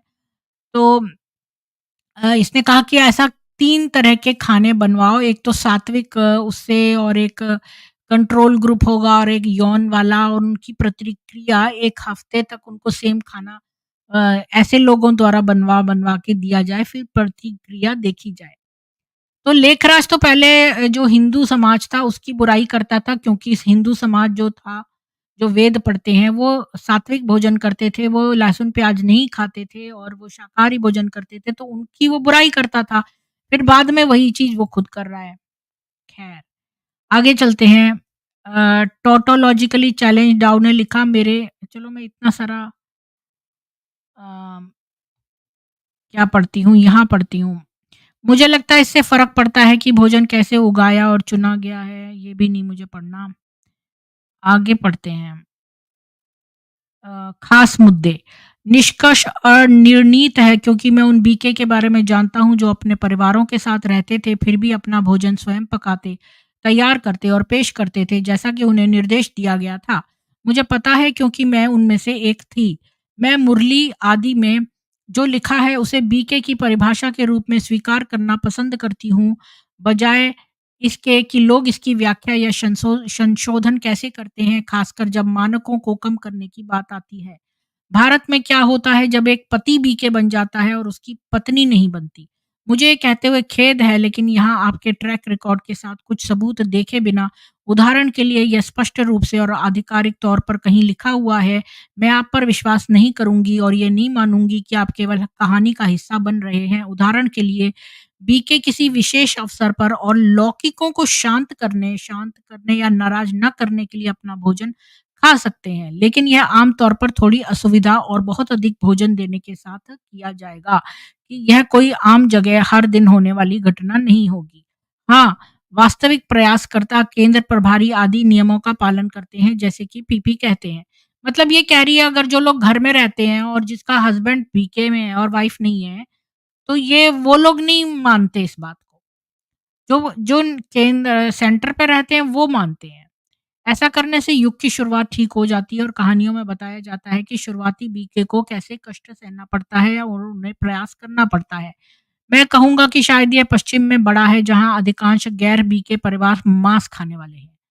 सच तो यह है कि एक वास्तविक बीके शायद ही अपने परिवार को देख पाएगा, वे हमेशा सेवा कार्य के लिए बाहर या स्थानीय केंद्र में रहेंगे। फिर से मुझे पता है, क्योंकि मैं उनमें से एक थी।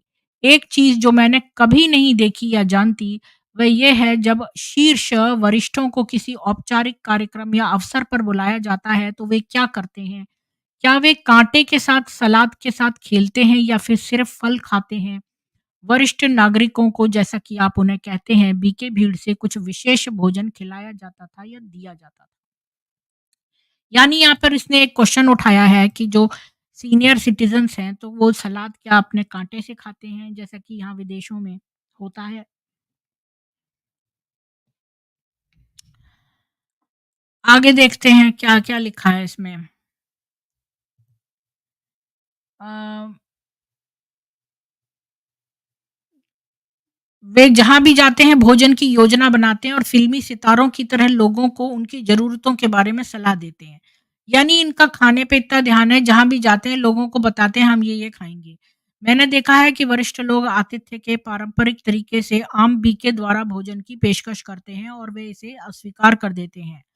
और जब मैंने इस बात पर जोर और जब इस बात पर जोर दिया जाता है, कृपया आपको प्रयास करना चाहिए आदि, तो कुछ फल, चाय, उबला हुआ पानी अशुद्ध तरंगों को नष्ट कर देता है, उबला हुआ भोजन नहीं करता, या कोई भी वस्तु स्वीकार करेंगे जिसके कम से कम निम्न तरंगों से युक्त होने की संभावना हो।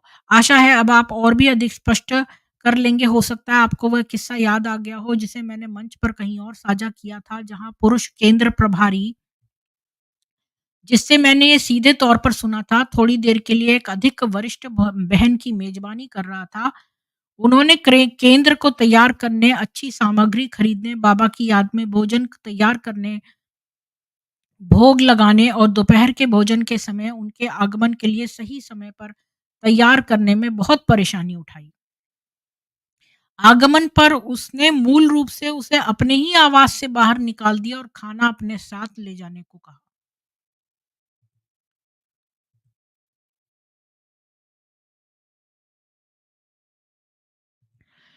मतलब ये खाने के लिए बहुत ज़्यादा वो करते हैं, मीन मेख निकालते हैं और जहाँ भी जाते हैं खाने के ऊपर बहुत चुपचाप नहीं रहते, बल्कि लोगों को फरमाइशें बताते हैं, हम ऐसा नहीं खाएँगे, वैसा खाएँगे, ऐसा खाएँगे। ऐसा ही मुझे लग रहा है इसमें अब तक पढ़ के।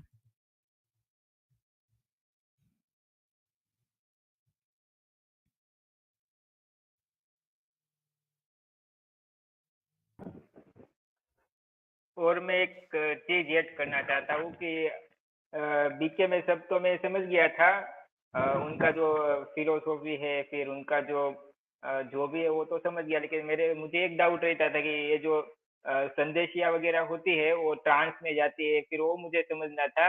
लेकिन मैं एक बुक पढ़ रहा था, योग के चमत्कार, उसमें मैंने पढ़ा कि पहले जो थे जो बुक लिखा था उसने राइटर ने ऐसा लिखा था कि कोई बाबा थे, चमत्कारी थे, तो वो क्या है कि अपने जो फॉलोअर्स थे ना, जो उनको फॉलो करते थे, तो जिनसे जो बाबा के फॉलोअर्स थे, जिनने दीक्षा ली थी बाबा से, तो वो उनको कम्युनिकेशन के लिए, माइंड से कम्युनिकेशन के लिए एक मेथड सिखाते थे, जिसमें वो कुछ गोला वगैरह सब ब्रह्मांड का उसमें सब ड्रॉ करते थे। फिर वो उनको बताते थे कि एक मेरा फोटो यहाँ पे लगा दो और मुझे याद करोगे तो मुझे मिल जाएगा, फिर हम दूर से भी बात कर सकते हैं। तो ऐसा ही इनका कुछ है, तो मुझे आज ही पता चल गया। जी, और आगे पढ़ते हैं कि ब्रह्म कुमारियां गैर बीके को नकारात्मक स्पंदनों वाला शूद्र मानती हैं। तो देखिए यहाँ पर साफ-साफ लिखा है कि ये लोग जो हैं वो गैर बीके को शूद्र मानती हैं। इसलिए वे सभी बीके को गैर बीके से न खाने का सुझाव देती हैं। आप कह रहे हैं कि बीके अपने गैर बीके माता-पिता से खाना खाते हैं। मैंने बीके को गैर बीके अविवाहित लड़कियों से खाना खाते हुए देखा है, जबकि उनकी सगी बहनें जो शादीशुदा हैं उनसे खाना खाने से इनकार कर देते हैं। तो ये जो है अविवाहित लड़कियों से बनाया हुआ खाना तो खा लेते हैं जो गैर बीके हैं, लेकिन अगर वो बहनें शादीशुदा हैं तो उनसे नहीं खाते हैं। मैं समझ नहीं पा रही हूँ कि वे क्या सुझाव देना चाह रहे हैं। सबसे पहले बीकेज़्म ज्ञान को स्थानांतरित करने वाला खाद्य कंपन सिर्फ एक बकवास है।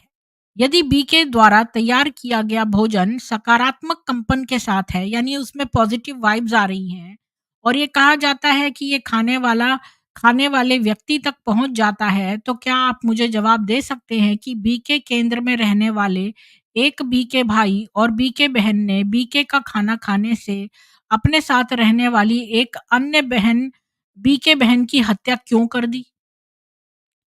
तो मतलब ऐसा हत्या का मामला सामने आया है, जबकि 2 बीके जो हैं उन्होंने मिलकर एक तीसरे बीके की हत्या कर दी। आबू मुख्यालय में रहने वाले बीके का खाना खाने वाले बीके पर बाल शोषण का आरोप क्यों लगाया गया? अगर ये वाली बात भी कहने वाली बात है, अगर ये बीके वाले इतने दिव्य गुण संपन्न हैं और जो ये खाना बनाते हैं बड़ा सात्विक और बड़ा गुण संपन्न है, तो इनके गुण कहाँ गए जो इन्होंने हत्याएँ तक कर दी और चाइल्ड मोलेस्टेशन किया?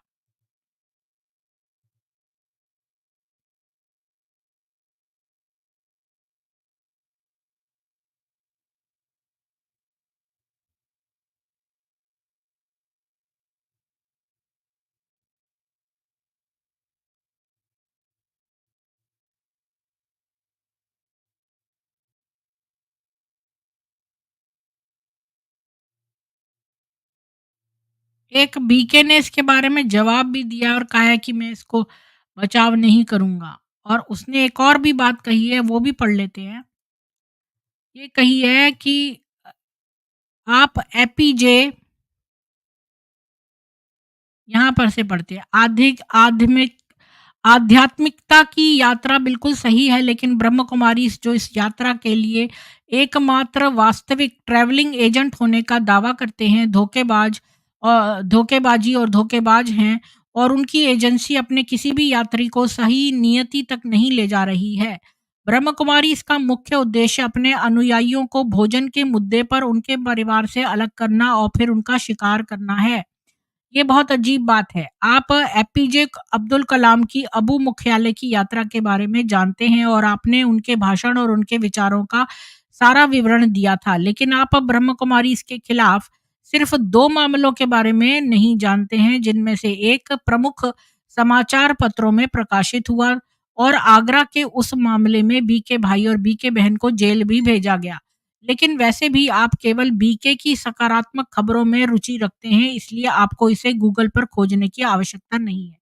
क्योंकि इन सारे फूड की बात पर कोई पवन जो बीके है उसने यहाँ पर जो है कहा कि मतलब जलेबी बना रही है, तो ये उसके में कह रही है कि आप खाली सकारात्मक खबरों को खोजते हैं। कभी ये नहीं देखते कि वहाँ पर कितनी हत्याएँ और कि क्या-क्या हुआ है।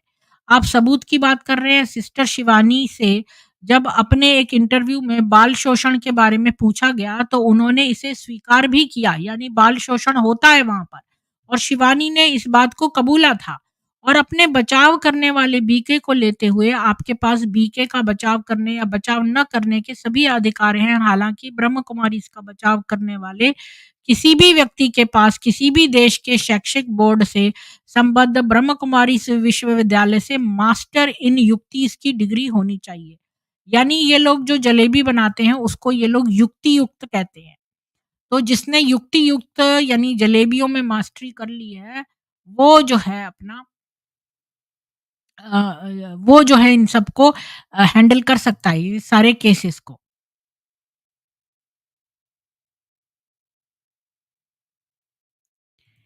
और भी आगे पढ़ना है तो लिखा है, क्या यह आगरा केस पानीपत की घटना है, जहां एक बहन ने खुद को आग लगाकर आत्महत्या कर ली और केंद्र प्रभारी और अन्य बीके ने शव को हटा दिया और पुलिस के सामने सबूत साफ कर दिए क्योंकि वो इसमें शामिल थे। हाँ, मुझे और भी विवरण चाहिए। जहां तक सीएडी कार्यक्रम का संबंध है, हम सभी अभी भी बहुत आगे नहीं है। क्या ये आहार और व्यायाम में बदलाव जिसने व्यक्तियों को बचाया या बीके ध्यान है ये? चूंकि हमारे पास बीके अभी भी हृदय रोग से मर रहे हैं, मुझे लगता है कि हम सुरक्षित रूप से कह सकते हैं कि ये आहार और व्यायाम की वजह से था। अगर आप अपना आहार अच्छा कर लें और व्यायाम करें तो इसी से आपके हार्ट में फ़र्क पड़ेगा। आपको राजयोग करने की ज़रूरत नहीं है। वैज्ञानिक पेपर में एक छोटी-सी बात का उल्लेख किया गया है कि बीके कार्यक्रम ने लोगों को अपने शासन परिवर्तन पर टिके रहने में कितनी अच्छी तरह मदद की, लेकिन इससे कई निष्कर्ष नहीं निकाले गए। मैं कलाम के लिए आबू में नहीं थी, लेकिन मुझे पता है कि कलाम बीके के लिए नहीं बल्कि एक अन्य स्वास्थ्य कार्यक्रम को बढ़ावा देने के लिए गए थे। पर ये लोग तो मतलब बड़े अपॉर्चुनिस्ट हैं ना, तो इन्होंने अपने लिए लिख दिया कि भई देखो यहाँ पर तो भी अब्दुल कलाम आए हैं, लेकिन वो किसी और काम के लिए गए थे। इसे हेल्प योर बॉडी कहा गया। कलाम ने साईं बाबा के अस्पतालों और शिक्षण सुविधाओं को भी संरक्षण दिया। अब आप देखिए कि कलाम भी मुसलमान था, साईं बाबा भी चांद मियाँ था और लेखराज भी आफताब था। तो ये सारे ही एक दूसरे को प्रमोट करते हैं, तू मेरी पीठ खुजा मैं तेरी। कलाम ने साईं बाबा के अस्पतालों और शिक्षण सुविधाओं को भी संरक्षण दिया, इसलिए वह सिर्फ राजनीति है। मुझे नहीं पता कि यह कितना प्रभावी था। गरीबी और कुपोषण और भी बड़ी समस्या है, लेकिन उनका भाषण यहाँ माउंट आबू में ग्लोबल हॉस्पिटल रिसर्च सेंटर का भी जिक्र करता है। 9 साल के अध्ययन अबू हेल्दी हार्ट ट्रायल ने निष्कर्ष निकाला कि प्रथाओं ने सीएडी प्रतिगमन में 11.82 सुधार किया है, शुद्ध रक्त को महाधमनी में 30% से अधिक पंप किया है और कोलेस्ट्रॉल में 24% की कमी हुई है। पर ये सब जो है अच्छा खाना और व्यायाम की वजह से हुआ है। इसका बीके से कुछ लेना-देना नहीं है। क्या भगवान को शहरी मध्यम वर्ग को ये सिखाने के लिए आना होगा कि उनका धन और अधिक खाना उन्हें बीमार बना रहा है? या ये केवल केवल प्रचार, मूल्य और सामाजिक उत्थान के बारे में है? शोध निष्कर्षों के आधार पर क्या बीकेडब्ल्यूएसयू ने वैश्विक श्रीमत जारी किया है कि सभी बीके को अब भूरे चावल और उबली हुई सब्जियां खानी चाहिए, या वे अभी भी वही खा रहे हैं? तो यहाँ पर किस टाइप का खाना दिया जाता है उत्तम जी, ये बताइए? क्या यहाँ पर उबला खाना दिया जाता है, हरी सब्जियां उबली हुई, या तो ये ड्रॉप हो गए हैं।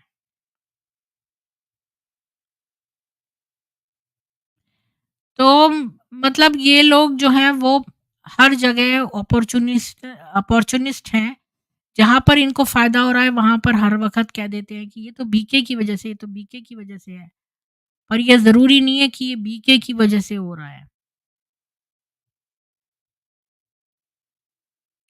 ये एक पिरामिड स्कीम है स्लेव्स बनाने की। बोलिए उत्तम जी। जी मैम, आप अगर कुछ पूछना चाहें तो भी के बारे में मुझे पूछ सकते हैं। और बीच में जो मैंने एक्सपीरियंस शेयर किया था वो संदेशी वाला ट्रांस वाला, तो उनको उनका बस यही एक होता है ट्रांस वाला, इसी के ऊपर उनका पूरा सब चला हुआ है। जो योग योग कराते वो त्राटक त्राटक जैसा जो योग कराते, और आज हम जो है ना वो और खाने आगे पे को बात तो कर रहे हैं। अच्छा। क्योंकि खाने का मुद्दा जो है आप लोगों ने उठा दिया है, तो खाने पर ही हम आगे एक और चीज़, मैं लास्ट एक चीज़ और दिखा के पढ़ना चाहती हूँ, कि ये भी एक बीके ने लिखा है कि आज्ञाकारी दासों के काम पर एक पिरामिड पंथ, ये जो बीके का पंथ है ये आज्ञाकारी दास बनाता है। इनका उद्देश्य है दास दासी बनाना, और ये एक पिरामिड स्कीम है। और साम्राज्य का निर्माण करने की नैतिकता क्या है, जिस पर आपका पूरा नियंत्रण था, फिर किसी को भी अंदर आने और कुछ भी करने की अनुमति देने के लिए नियमों को बदलना, यहाँ तक कि उन नियमों के विपरीत जिनके साथ आपने शुरुआत की थी। या धर्म को ले लो और इसे बाहर खाने सहित एक व्यवसाय में बदल दो। साथ ही पश्चिमी या पश्चिमीकृत बीके के लिए बोलना ठीक है कि बीकेडब्ल्यूएसयू कितना उदार या ढीला हो गया है, लेकिन भारत में उन सभी 10,000 महिलाओं की स्थिति क्या है जिन्हें उन्होंने गुलाम बना लिया है, जिनमें से कुछ लोग शायद ही अपना केंद्र छोड़ते हैं। रिश्तेदार का खाना खाने से कितनी हानि होती है। उदाहरण के लिए, क्या माएँ ठीक है लेकिन मौसी और चचेरी बहनें ठीक नहीं है? जब मैंने पढ़ा कि एक बीके ऐसा खाना खा रही है जो कुंवारी महिलाओं द्वारा नहीं बल्कि विवाहित महिलाओं द्वारा पकाया गया था, तो मुझे हंसना पड़ा। बीके को सोचना चाहिए कि वह इस्लामी स्वर्ग में है। 75 वर्ष और करोड़ों डॉलर के बाद भी विश्वविद्यालय ने अंतर साबित करने के लिए सरल शोध क्यों नहीं किया है, या नहीं? और क्यों, जब वेदों में ऐसे साधुओं की कहानियां हैं जो मांस खा सकते हैं? ऐसे कोई नहीं है, ये लोग बताते हैं। वेदों में कोई भी ऐसे साधु नहीं है जो मांस खाते हैं। और फिर जानवर को जीवित कर सकते थे, तो क्या पृथ्वी पर 108 या 16,108 सबसे शक्तिशाली आत्माएं हो सकती हैं जो सभी तत्वों को बदलने जा रही हैं, या दुनिया अपनी योग शक्ति के साथ अपनी दादी द्वारा पकाए गए दाल का एक कटोरा नहीं खाते हैं, जिन्होंने शायद उनसे मुकाबले बहुत समय पहले सेक्स किया था? पूरा मामला एक अतार्किक कूड़े का ढेर है। मैं ऐसे बीके को जानती हूँ जो बहुत सारी दवाएं लेते थे और पार्टी करते थे। मैं तो यहाँ तक कहूँगी कि इससे उनका मन बदल गया। उनका खाना खाना शुद्ध, और किसी गैर बीके का खाना अशुद्ध क्यों होगा जिसने कभी ड्रग्स नहीं लिया, कभी पार्टी नहीं की? मुझे लगता है कि बाहरी लोगों को ये कैसा दिखता और सुनाई देता है, ये उनके लिए अधिक महत्वपूर्ण है। यह हिंदुओं को विश्वास दिलाने के लिए कि वे धार्मिक हैं, जाति में जन्मे ब्राह्मणों के रूप में अभिनय करना एक नाटक है। मतलब इनके कहने का ये है कि कई जो ड्रग लेने वाले हैं, जो ब्रह्म कुमारियाँ बन गई हैं, वो खाना बना रही हैं तो बड़ा दिव्य लग रहा है, और जो बाहर के गैर बी के जो लौकिक लोग हैं, वो लोग बेचारे सीधे सरल हैं, जो ड्रग्स वगैरह कभी नहीं लिए उन्होंने, जो बड़े धार्मिक थे, वो खाना बनाए तो बुरा है।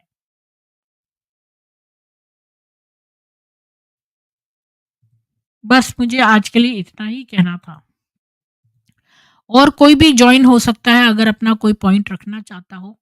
उत्तम जी, आप लास्ट में कुछ कहना चाहते हैं तो कहिए, नहीं तो फिर मैं स्ट्रीम क्लोज करती हूँ।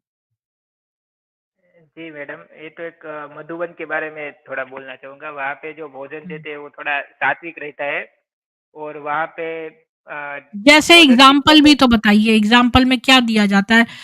मुझे ब्रेकफ़ास्ट, लंच और डिनर तीनों बताइए।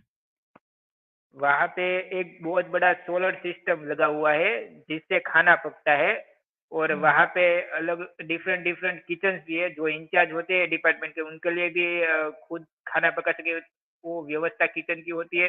एक बड़ा सा किचन है जिसे भोलेनाथ का भंडारा बोलते हैं। वहाँ पे भोजन पकाने की सब सोलर की बहुत बढ़िया फैसिलिटी है। और भोजन वहाँ पे ऐसा रहता है, सुबह जो होता है ना वहाँ पे फुल भोजन होता है, जैसे कि रोटी हो गई, और ज़्यादातर वहाँ पे वो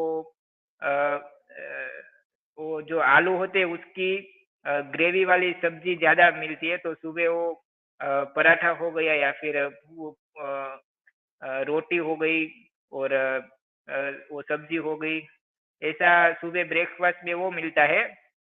फिर दोपहर को 2-3 सब्जी होती है, फिर दाल-चावल होते हैं, फिर शाम को ज़्यादातर कढ़ी-खिचड़ी होती है, और हल्का भोजन रहता है शाम को, और ये भोजन के बाद दूध भी मिलता है। तो मुझे एक ऐसा बोलना था कि दूध आजकल तो ज़्यादातर मिलावटी आता है, तो वो लोग वहाँ पर भी वही दूध का यूज़ करते हैं। वहाँ पे उनके बड़े-बड़े डॉक्टर्स हैं जो बातें करते हैं अच्छी-अच्छी कि आप हेल्थी चीज़ें खाओ, ये करो, वो करो। तो सबसे पहले उनको तो जैसे अभी वीगन कल्चर बढ़ रहा है, तो सबसे पहले तो उनको दूध जो देते हैं, तो उसके बारे में सोचना चाहिए कि उससे थोड़ी दिक्कत भी होती है, तो दूध का ज़्यादातर वहाँ पे प्रयोग होता है। लेकिन जो हेल्दी लोग होते हैं वीगन होते हैं, वो तो दूध का यूज़ नहीं करते हैं, तो ये भी उनको एक ध्यान में रखना चाहिए। और जी। खाने-पीने की तो वहाँ पे पूरी फैसिलिटीज़ है, जो चाहिए वो मिलता है, जो बनाना है वो भी बना सकते हैं।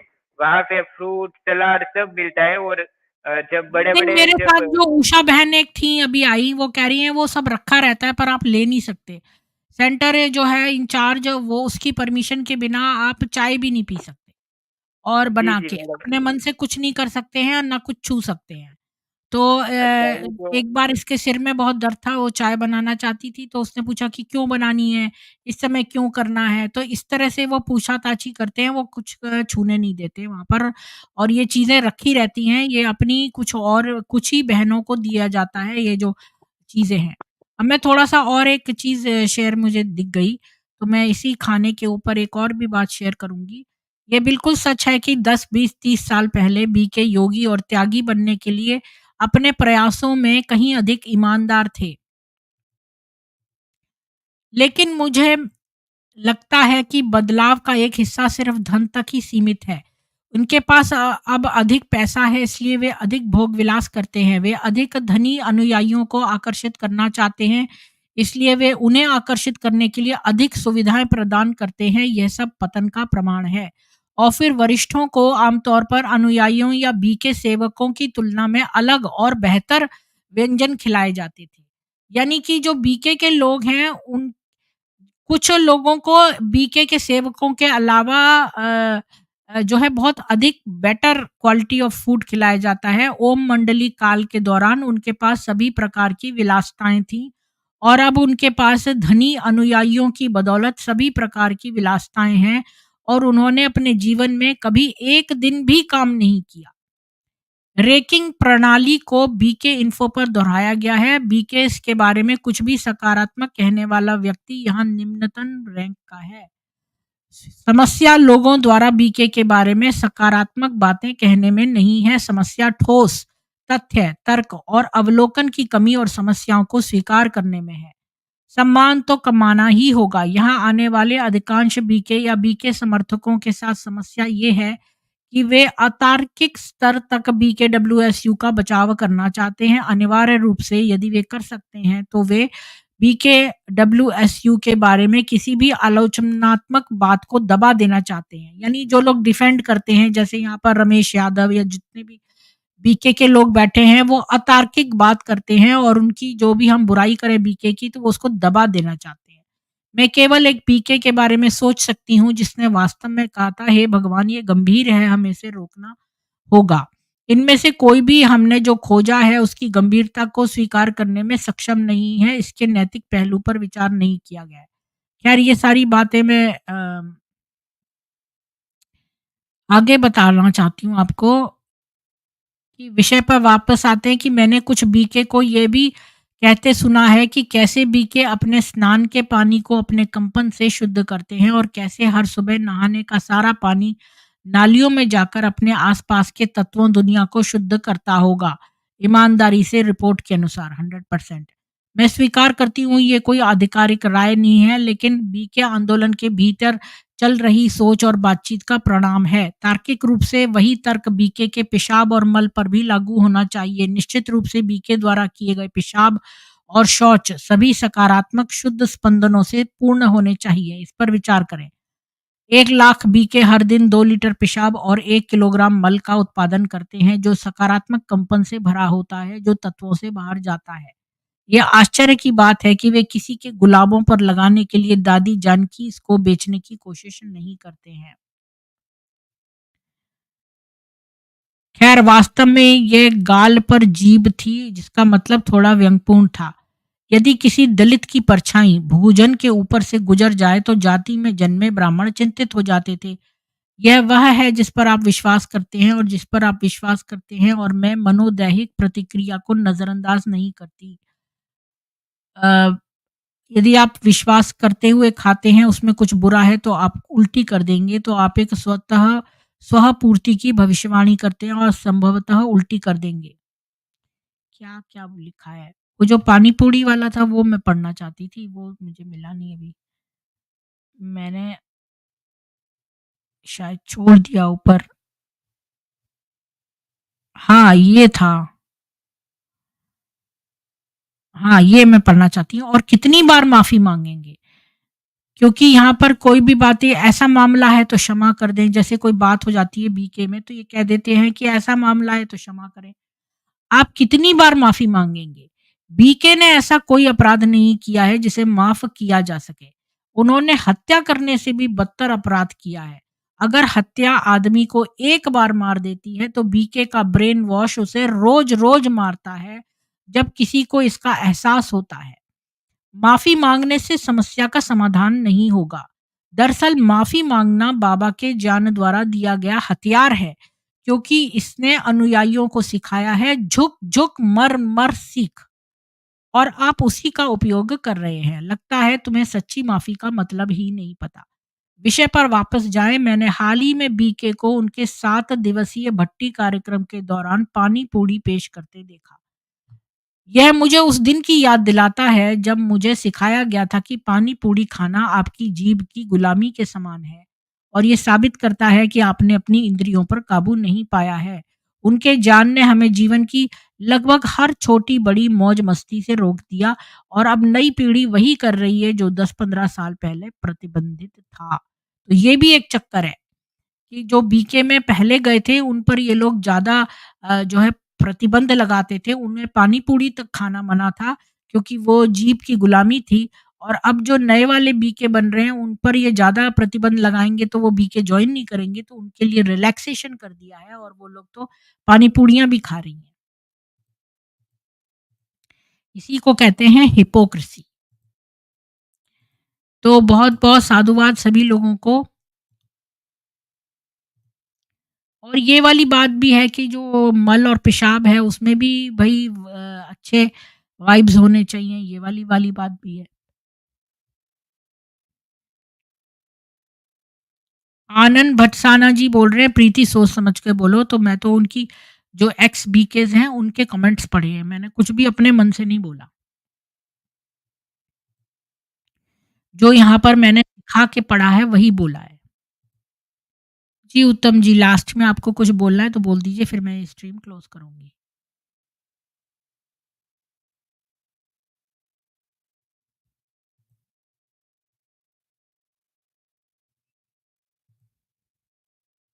उत्तम जी, आपको कुछ बोलना है लास्ट में?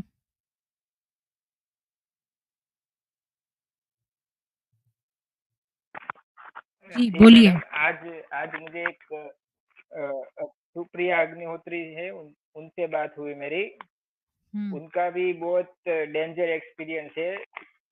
उनको बीके ला सकते हैं तिवारी आप जो है चैनल पे? मोटिवेशनल स्पीकर, उनको चैनल पे ला सकते हैं? जी उनसे मेरी आज मेरी थोड़ी उनसे बात हुई थी।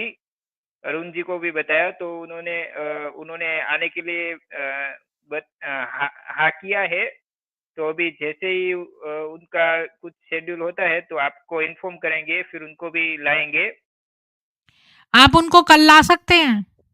नहीं, परसों बुधवार को। जी मैं उनसे वेनसडे बुधवार को बात करता हूँ, बुधवार के लिए। हाँ। फिर आप उनको थोड़ा ज्वाइन होना भी सिखा दूंगा। फिर आप उनका एक थंबनेल बता देना, तो फिर उसी जी, उनके ऊपर एक अवश्य। कर देंगे स्ट्रीम।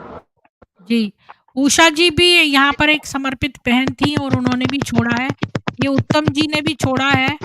बीके इन्होंने तो 6 महीने में ही छोड़ दिया। आपके उसमें से पंखे की आवाज़ आ रही थी अभी। उषा जी बड़ी देर से आप जॉइन करती हैं। मैं तो बहुत देर से आपका वेट कर रही थी। अब तो मैं स्ट्रीम क्लोज़ करने का मैम आज टाइम आ गया लेट था। आज हम भोजन पे बात लेट कर हो रहे गई थे। आने। आज हम भोजन पे अच्छा, बात कर रहे थे। तो ये वाली बात कि ये जीते जी अपना भोग लगा देती हैं, इस पर आपको कुछ कहना है कि ये जो अपना ही श्राद्ध करवा देती हैं, हाँ, ये वाली तो बिल्कुल पक्की ताकि वाली उनके बात है। और परिवार वाले ना बनाएँ? परिवार वाले जैसे कि गृहस्थी से जो आने वाली माताएं हैं, तो उनको ये सजेशन देती हैं, क्योंकि फेथ तो रहा नहीं परिवार में, किसी के ऊपर भरोसा तो रहा नहीं, क्योंकि भरोसा तोड़ रखा है लोगों ने पहले ही। तो ये कहती तुम्हारे मरने के बाद पता नहीं तुम्हारे परिवार वाले श्राद्ध करने के पैसा तो ये ले लिए, तो जब कंगाल हो गई, तुम्हारा श्राद्ध करेंगी कैसे? ये करेंगी कि नहीं करेंगी? मरने का बाद भी तुम्हारा क्रियाक्रम अच्छी तरह से जलाएंगे, फूकेंगे, उसके बाद तुम्हारा श्राद्ध मनाएंगे, 13वीं करेंगे, 12वीं करेंगे कि नहीं करेंगे, तो ये दिमाग में डाल देती हैं। तो वो जो लेडी होती हैं, जो ब्रह्मा कुमारी में जाती हैं, वो डर जाती है, सोचती है कि हाँ दीदी तो अच्छी अच्छी बात बता रही है, क्यों ना मैं जीते जी अपना श्राद्ध करवा लूं दीदी से। तो वो श्राद्ध बाहर नहीं करती है, अपने परिवार में नहीं करती है, वो सेंटर पे ही करती हैं। एक अच्छा, तरीके अरुण जी कह पैसा, रहे थे फीस भी लेती हैं वो इस बात की? हाँ, अच्छा मोटा रकम, क्योंकि श्राद्ध ऐसे नहीं होता ना, श्राद्ध में काफी पैसा खर्च होता है, काफी पैसा लगता है, तो वो इस बहाने कुछ पैसा भी खींचती है, ऐसी बात नहीं है। बहुत सारे लोगों का खाना पीना होता अच्छा, है, मैं तो सोचती धूमधाम थी से। जैसे मैं माउंट आबू जाऊँ तो मेरे को फ्री होगा वहाँ पर रहना-खाना। तो ऐसा नहीं है, अरुण जी कह रहे हैं कि जो भी जाता है उसको 15,000 देने पड़ते हैं तब एंट्री नहीं, मिलती है। फ्री तो नहीं है मैम, क्योंकि हमें लगता है कि फ्री है।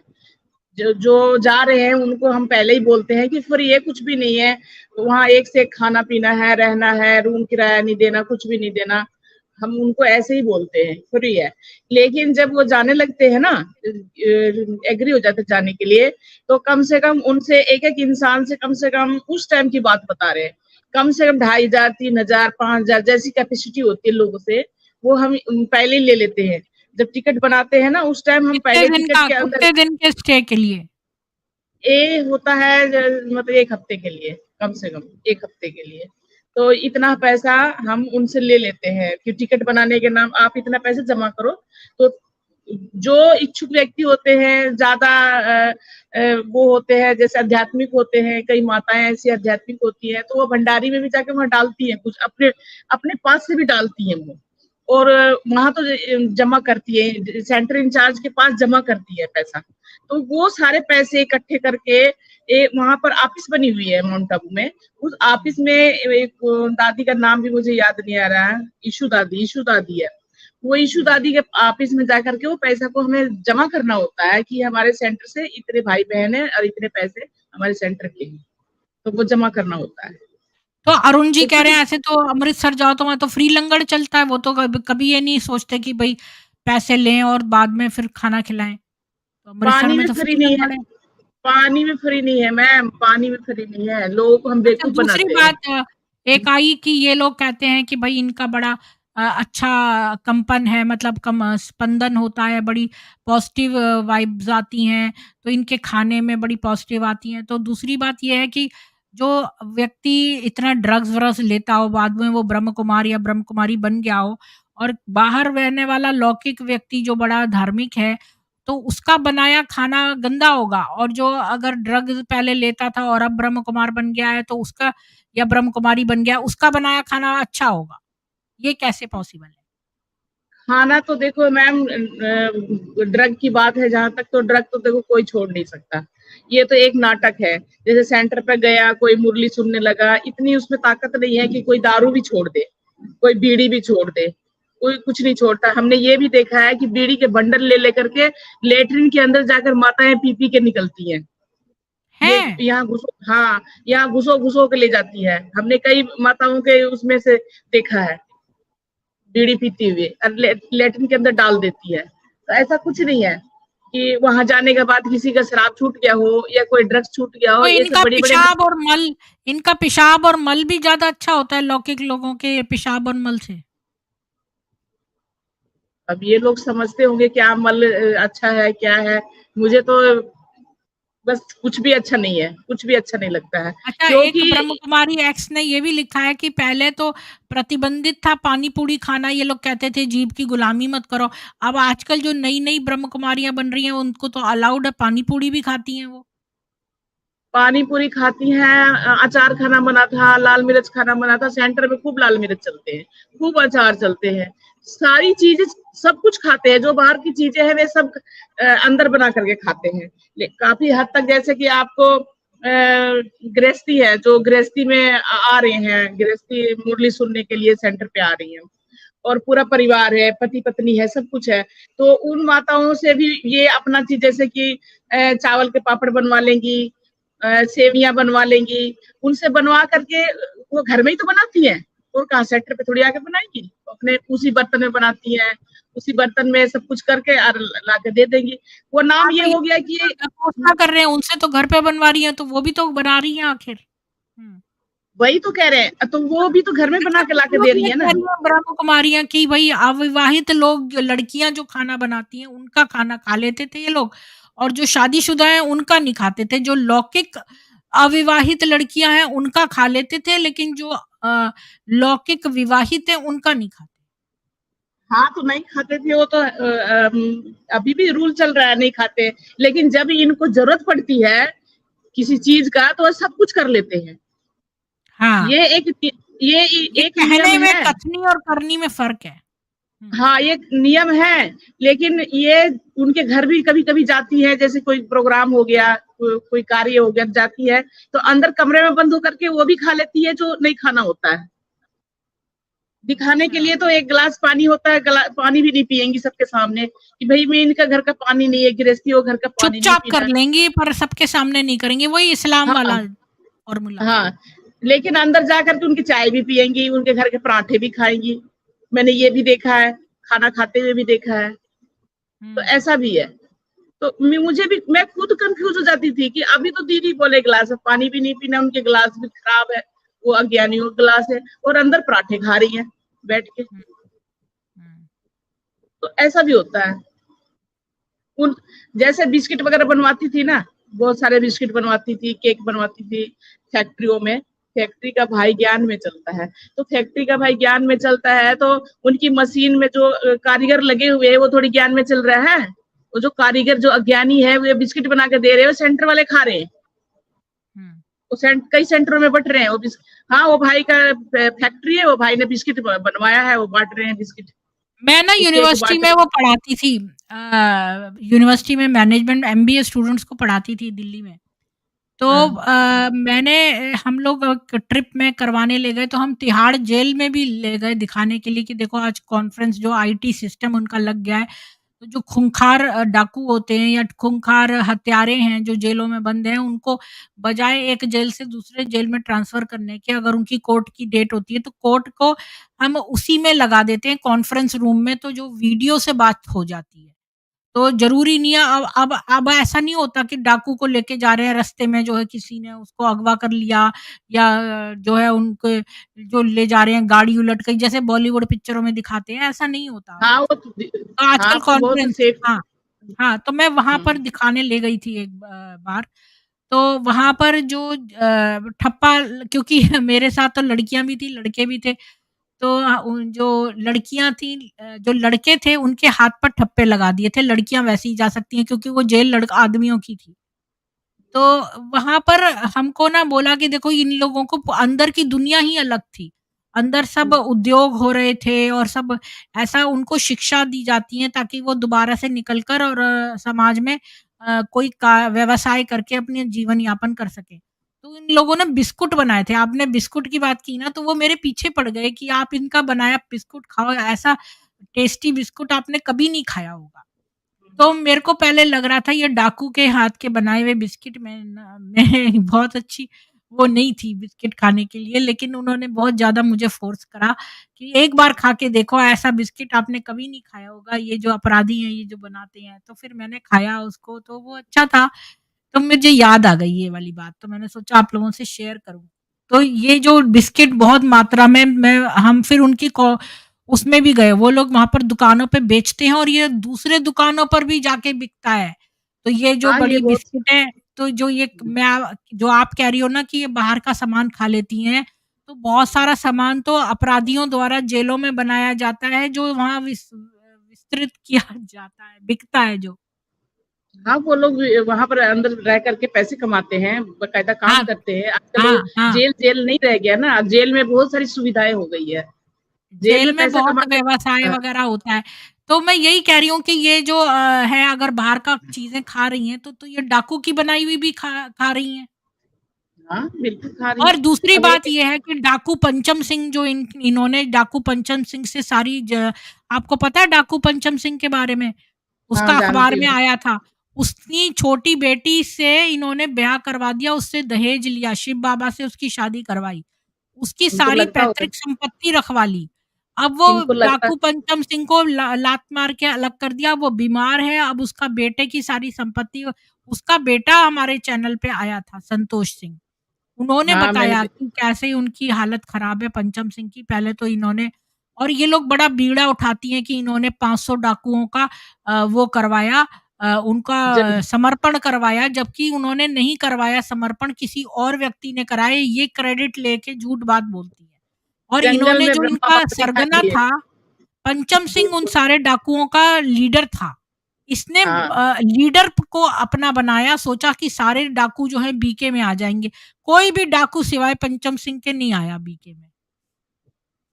तो ये पंचम सिंह डाकू एक बहुत खूंखार डाकू था और फेमस था। तो इन लोगों ने सोचा कि डाकू 120 फेमस है हत्याएँ की थी उसने, 120 हत्याएँ। हाँ, और वो भी तो कुछ बनाता होगा जब वो यंग होगा तो उसके हाथ का भी तो तभी है कैसे बीके में इनका जो बड़ा सात्विक वो है, स्पंदन हो पहली रहा है। बात तो जितने संपत्ति थे उनके जो डाकू की संपत्ति कहाँ से आई? अगर एक छोटी-सी बात है, बुरा नहीं मानने वाली बात है, डाकू की संपत्ति आई कहाँ से? वो अगर वो लोगों की डाकूगिरी संपत्ति थी जो डाकू ने ले ली और वो ले ली बीके वाले उस डाकू से भी बड़े डाकू थे। उन्होंने वही डाकू को भी लूट लिया। तो वही तो मैं कह रही हूँ, डाकू की संपत्ति आई कहाँ से? लूट-पाट से आई। लूट-पाट वो तो कम लूट-पाट नहीं किया, पंचम सिंह डाकू वो ब्रह्मा कुमारी से भी नीचे रह गया। एक बहुत हाँ, बड़ा डाकू जिसको हम नाम ब्रह्मा कुमारी देंगे, वो पंचम सिंह डाकू से भी बहुत बड़ा डाकू है, जो उसकी संपत्ति को उन्होंने लूट लिया। हाँ, ये तो और डाकुओं के लूटी सरगने से भी बढ़िया ज़्यादा निकली। फिर और लूट-पाट किया हुआ पैसा, लूट-पाट किया हुआ धन, जो कितने लोगों की हाय लगी होगी, कितने हत्याएँ किया होगा, क्या किया होगा भगवान जाने।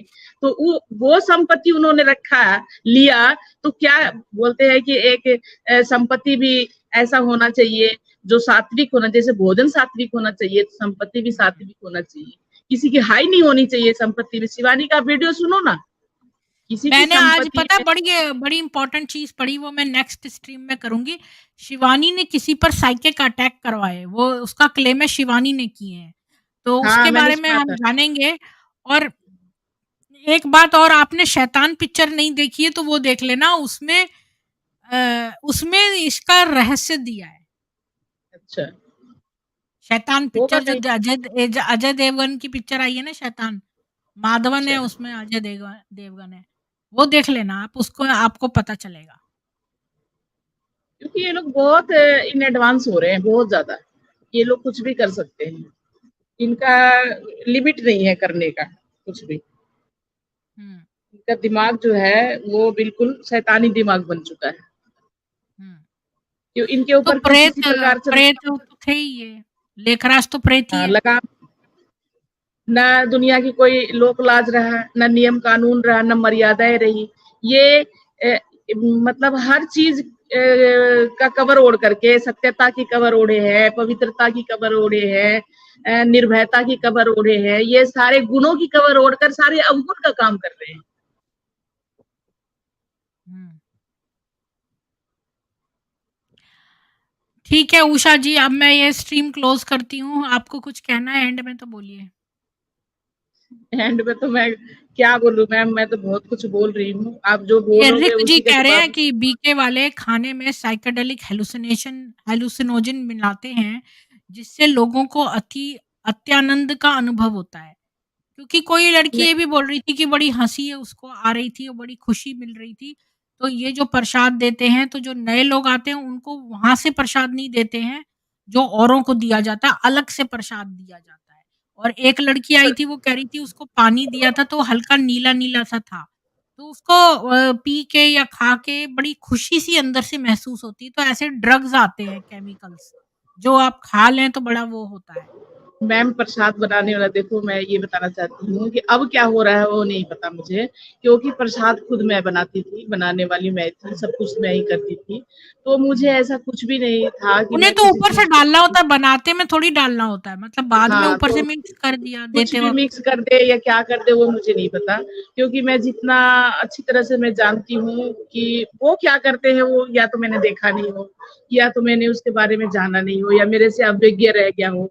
क्योंकि बनाने खाने बिना खिलाने वाली मैं ही थी, तो ऐसा मेरे नज़र में नहीं था। और बाकी अब क्या हो रहा है, क्योंकि ये बहुत विस्तार हो चुका है अब। हर इंसान जो है एक तूफ़ानी इंसान बन चुका है, कुछ भी, कहीं भी कुछ भी कर सकते हैं। इतना तो कॉन्फिडेंस मुझे हो गया है। अगर कोई कुछ कह रहा है कि इसमें ये मिला दिया गया है, तो कोई बड़ी बात नहीं है, मिला भी दे सकते हैं, मिला सकते हैं। हुँ। ये कोई बड़ी बात नहीं है। जब सबको नहीं खिलाते, ये कुछ खाने में बाहर से मिलाते हैं तो एक ही व्यक्ति के खाने में जाता है वो, सबके में नहीं। क्योंकि इतना तो या पता है कि आप शैतान पिक्चर देखो पहले फिर पता चलेगा। वीआईपी लोगों का भोजन पकौड़े-सकौड़े बनवाती थी। ये भी मुझे पता है कि अगर कोई बड़े आदमी आ गया तो उनको बिना नाश्ता किए जाने नहीं देते, नाश्ता करके जाना। तो उनके लिए अलग नाश्ता बनता था, हम खुद बनाते थे।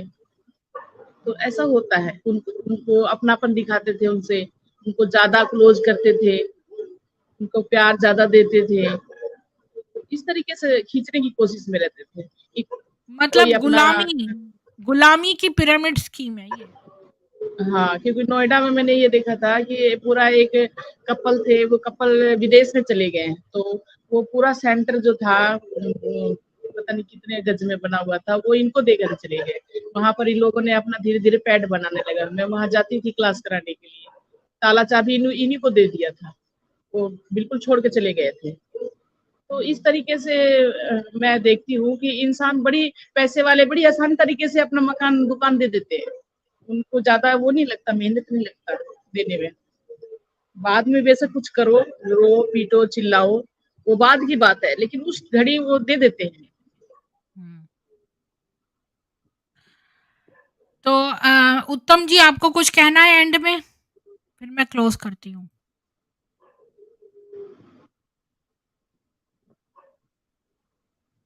जी नहीं, थैंक यू मैडम। जी। सोल दुर्गा जी हमसे कुछ बात करना चाह रही थी। मैंने कल बोला था उनको कि उषा जी से आपको मिलवाऊँगी, लेकिन ऐसा हुआ ही नहीं। जब सोल दुर्गा जी होती हैं, तो फिर आप नहीं होती, जब आप होती हैं, तो वो नहीं।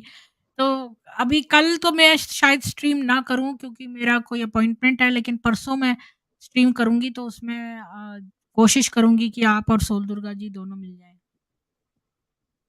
नहीं, ऐसी कोई बात नहीं है, सोल दुर्गा जी बहुत अच्छी हैं और मेरे आप लिए जानती हैं वो उनको कुछ पहले से? नहीं जानती नहीं हूँ, लेकिन जो मेरे बारे में बोल रही थी, तो मैं एक्चुअली इतनी नेगेटिव थिंकिंग वाली लेडीज नहीं हूँ। मुझे वक्त ने कुछ ज्यादा समझाया है, अपनों ने ज्यादा मुझे प्रताड़ना दिया है और मैं हाँ, ऑब्वियसली सबका अनुभव अलग-अलग है। हाँ, तो मैं संघर्ष करती हुई अपनी जिंदगी की हाँ, 6 साल से मैं संघर्ष कर रही हूँ और आपने जिसके तो बहुत बड़ा संघर्ष किया और मैं तो समझती हूँ सबसे बड़ा अच्छा काम आपने ये किया कि वो जो ब्रह्म कुमार से मैरिज करी ना, उससे आप कहीं सेटल हो गई। अदरवाइज़ तो आप एक संस्था से दूसरी संस्था जैसे फुटबॉल खेल रहे थे ना आपके साथ, वैसा ही होता रहता। वो तो मैं मौत के घाट ही उतर जाती फिर तो। क्योंकि ऐसा मतलब कुछ दिन के हाँ, बाद कहीं न कहीं क्योंकि मैं रास्ता ढूँढ रही थी, मुझे एक रास्ता चाहिए था निकलने का। क्योंकि आपने मैं ये इतनी सबसे समझदारी का काम किया मतलब कि आपने उस ब्रह्म कुमार को किसी तरह तय करवा लिया और वहाँ रह लिया और किसी तरह अपना जो है मकाम बना लिया, आप डटी रहीं, आप मतलब बहादुर हैं इस तरह से। आप अभी भी संघर्षी हैं, मुझे आप सर्वाइवर हैं।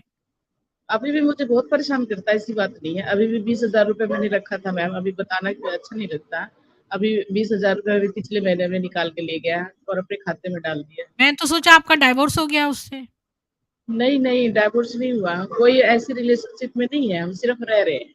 कोई रिलेशनशिप नहीं है। वो हमारे साथ ही हम रोज़ रोटी बना के खिलाते हैं, गरम-गरम घी लगा क्योंकि करके। बड़े सारे मेरे एक्स प्यार से बीके हैं ना यहाँ पर, तो जो हुँ, जो कि जिनकी बीवियाँ छोड़ गई हैं, बीके बन गई हैं। अब वो हुँ, ढूँढ रहे हैं कोई पार्टनर। तो यहाँ पर हुँ, जो मैंने कहा कई सारी बीके आती हैं, जो हुँ, महिलाएँ जिन्होंने छोड़ा है, आप उनसे फ्रेंडशिप रख सकते हैं यहाँ पर जो आती हैं। हालाँकि आप लोग कहीं किसी और सिटी में होंगे, वो किसी और सिटी में ऐसे कई लोग हैं यहाँ पर जो एक वाइफ़ ढूँढ रहे हैं, जो कि हुँ, चाहते हैं शादी करना। मतलब हुँ। अच्छी लड़कियों से जो कि अच्छी लेडीज़ हाँ, हाँ, से जो कि अच्छी हों, जो ना लेकिन उनका वो घर भी बसा दें। अकेले रह गए हैं वो भी अकेले हुँ, रह गए हैं। तो मतलब ये मैंने कहा कि भई ये इस चैनल के माध्यम से अगर किसी से आपकी दोस्ती हो जाती है तो देख लीजिए, सिटी जो है वो अलग-अलग हो सकती है लेकिन बातचीत से करा जा सकता है। मुझे मुझे मैम अभी फ़िलहाल तो जहाँ मैं जॉब करती हूँ, वहाँ बहुत प्रॉब्लम क्रिएट हो रहा है और इतनी क्योंकि लो कैटेगरी की जॉब मिलती है मुझे, इतनी अच्छी जॉब नहीं मिलती यहाँ पर क्योंकि मैंने 12वीं पूरी करी नहीं थी, 12वीं का पेपर नहीं कुछ दिया लोग था। यहाँ हैं जो तो आपसे प्रभावित हैं।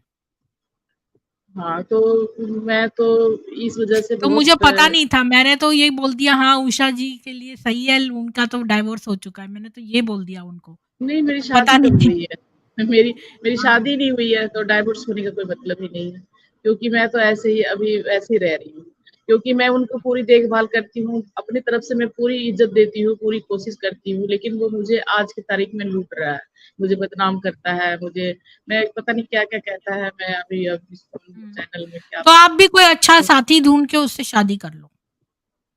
मैम शादी करने के लिए मैंने सोचा था कुछ साल पहले। तो जब मेरी लड़की छोटी थी, सिर्फ़ बहुत छोटी थी, हुँ। तो बातचीत भी हो चुकी थी, वो रोड पे बातचीत कर रहा था। लेकिन मेरा मन माना नहीं, एग्री नहीं हुआ मन। गुड़िया बोली कि नहीं मैं अपने पापा को छोड़ के नहीं जा सकती। वो इंसान जो था जो लड़की को भी लेना चाहता था। तो मैं सोची कि अब ज़िंदगी सारी निकल गई है, अरे क्या एक फ़ायदा है? इंसान क्या ज़िंदगी कोई नहीं निकली है, ये सब भारतीय सोच है। यहाँ पर तो देखो जो तो 60 साल का है वो भी अब देखो आप मैं ये जो विद्या बालन है वो 50 से ऊपर की है, वो भी तो कर वो मैं रही है मान शादी, वो कितनी-कितनी है मैं यहाँ सब पर। वो मैं समझ रही हूँ मैम। लेकिन मेरे पास एक लड़की है, मुझे उसकी ज़िंदगी बनानी है और जिस हालत में मैं आज की तारीख में मैं अपनी ज़िंदगी को बहुत सारी ज़िंदगी निकल गई, तो अब एक नया ज़िंदगी शुरुआत करने की चाह में मैं नहीं हूँ। हाँ, मैं यहीं पर रह कर के मैं अगर मुझसे कोई दोस्ती करना चाहता है, मैं उसकी हेल्प कर दूँगी। मैं जहाँ तक मेरे से होगा मैं हेल्प कर दूँगी। जी, मैं जी। ऐसे नहीं हूँ कि हेल्प नहीं कर पाऊँगी, मैं हेल्प उनको अपने पास रख कर के उनकी पूरी सेवा कर दूँगी, पूरी सम मुझे भी हेल्प की ज़रूरत है, मुझे पैसों की बहुत ज़रूरत है मैम, मैं खोल के बोलती हूँ।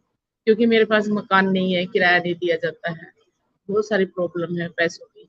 तो जी। मैंने ये जो क्या नाम है उनका? अर्जुन जी है कि कौन है?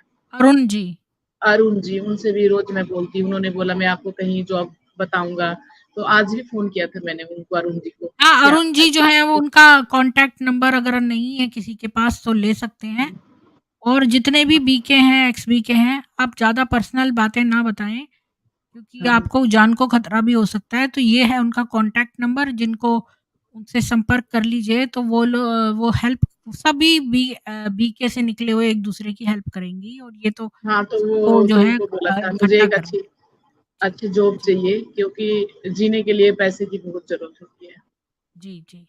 तो आप तो सभी मैं लोगों को बहुत-बहुत साधुवाद। प्लीज़ इस स्ट्रीम को ज़्यादा से ज़्यादा शेयर करिए और अरुण जी का नंबर नोट कर लिया है। मुझे भी आप ईमेल करके कोई बात अगर कहनी हो तो कह सकते हैं और मैं तो डेली ही स्ट्रीम कर रही हूँ, जो मेरे बस में है वो मैं करती रहूँगी और सब लोगों की हेल्प करके लोक कल्याण करना हमारा उद्देश्य है। चैनल कोई फाइनेंशियल उस पर नहीं चल रहा है, ना फाइनेंशियल उद्देश्य है।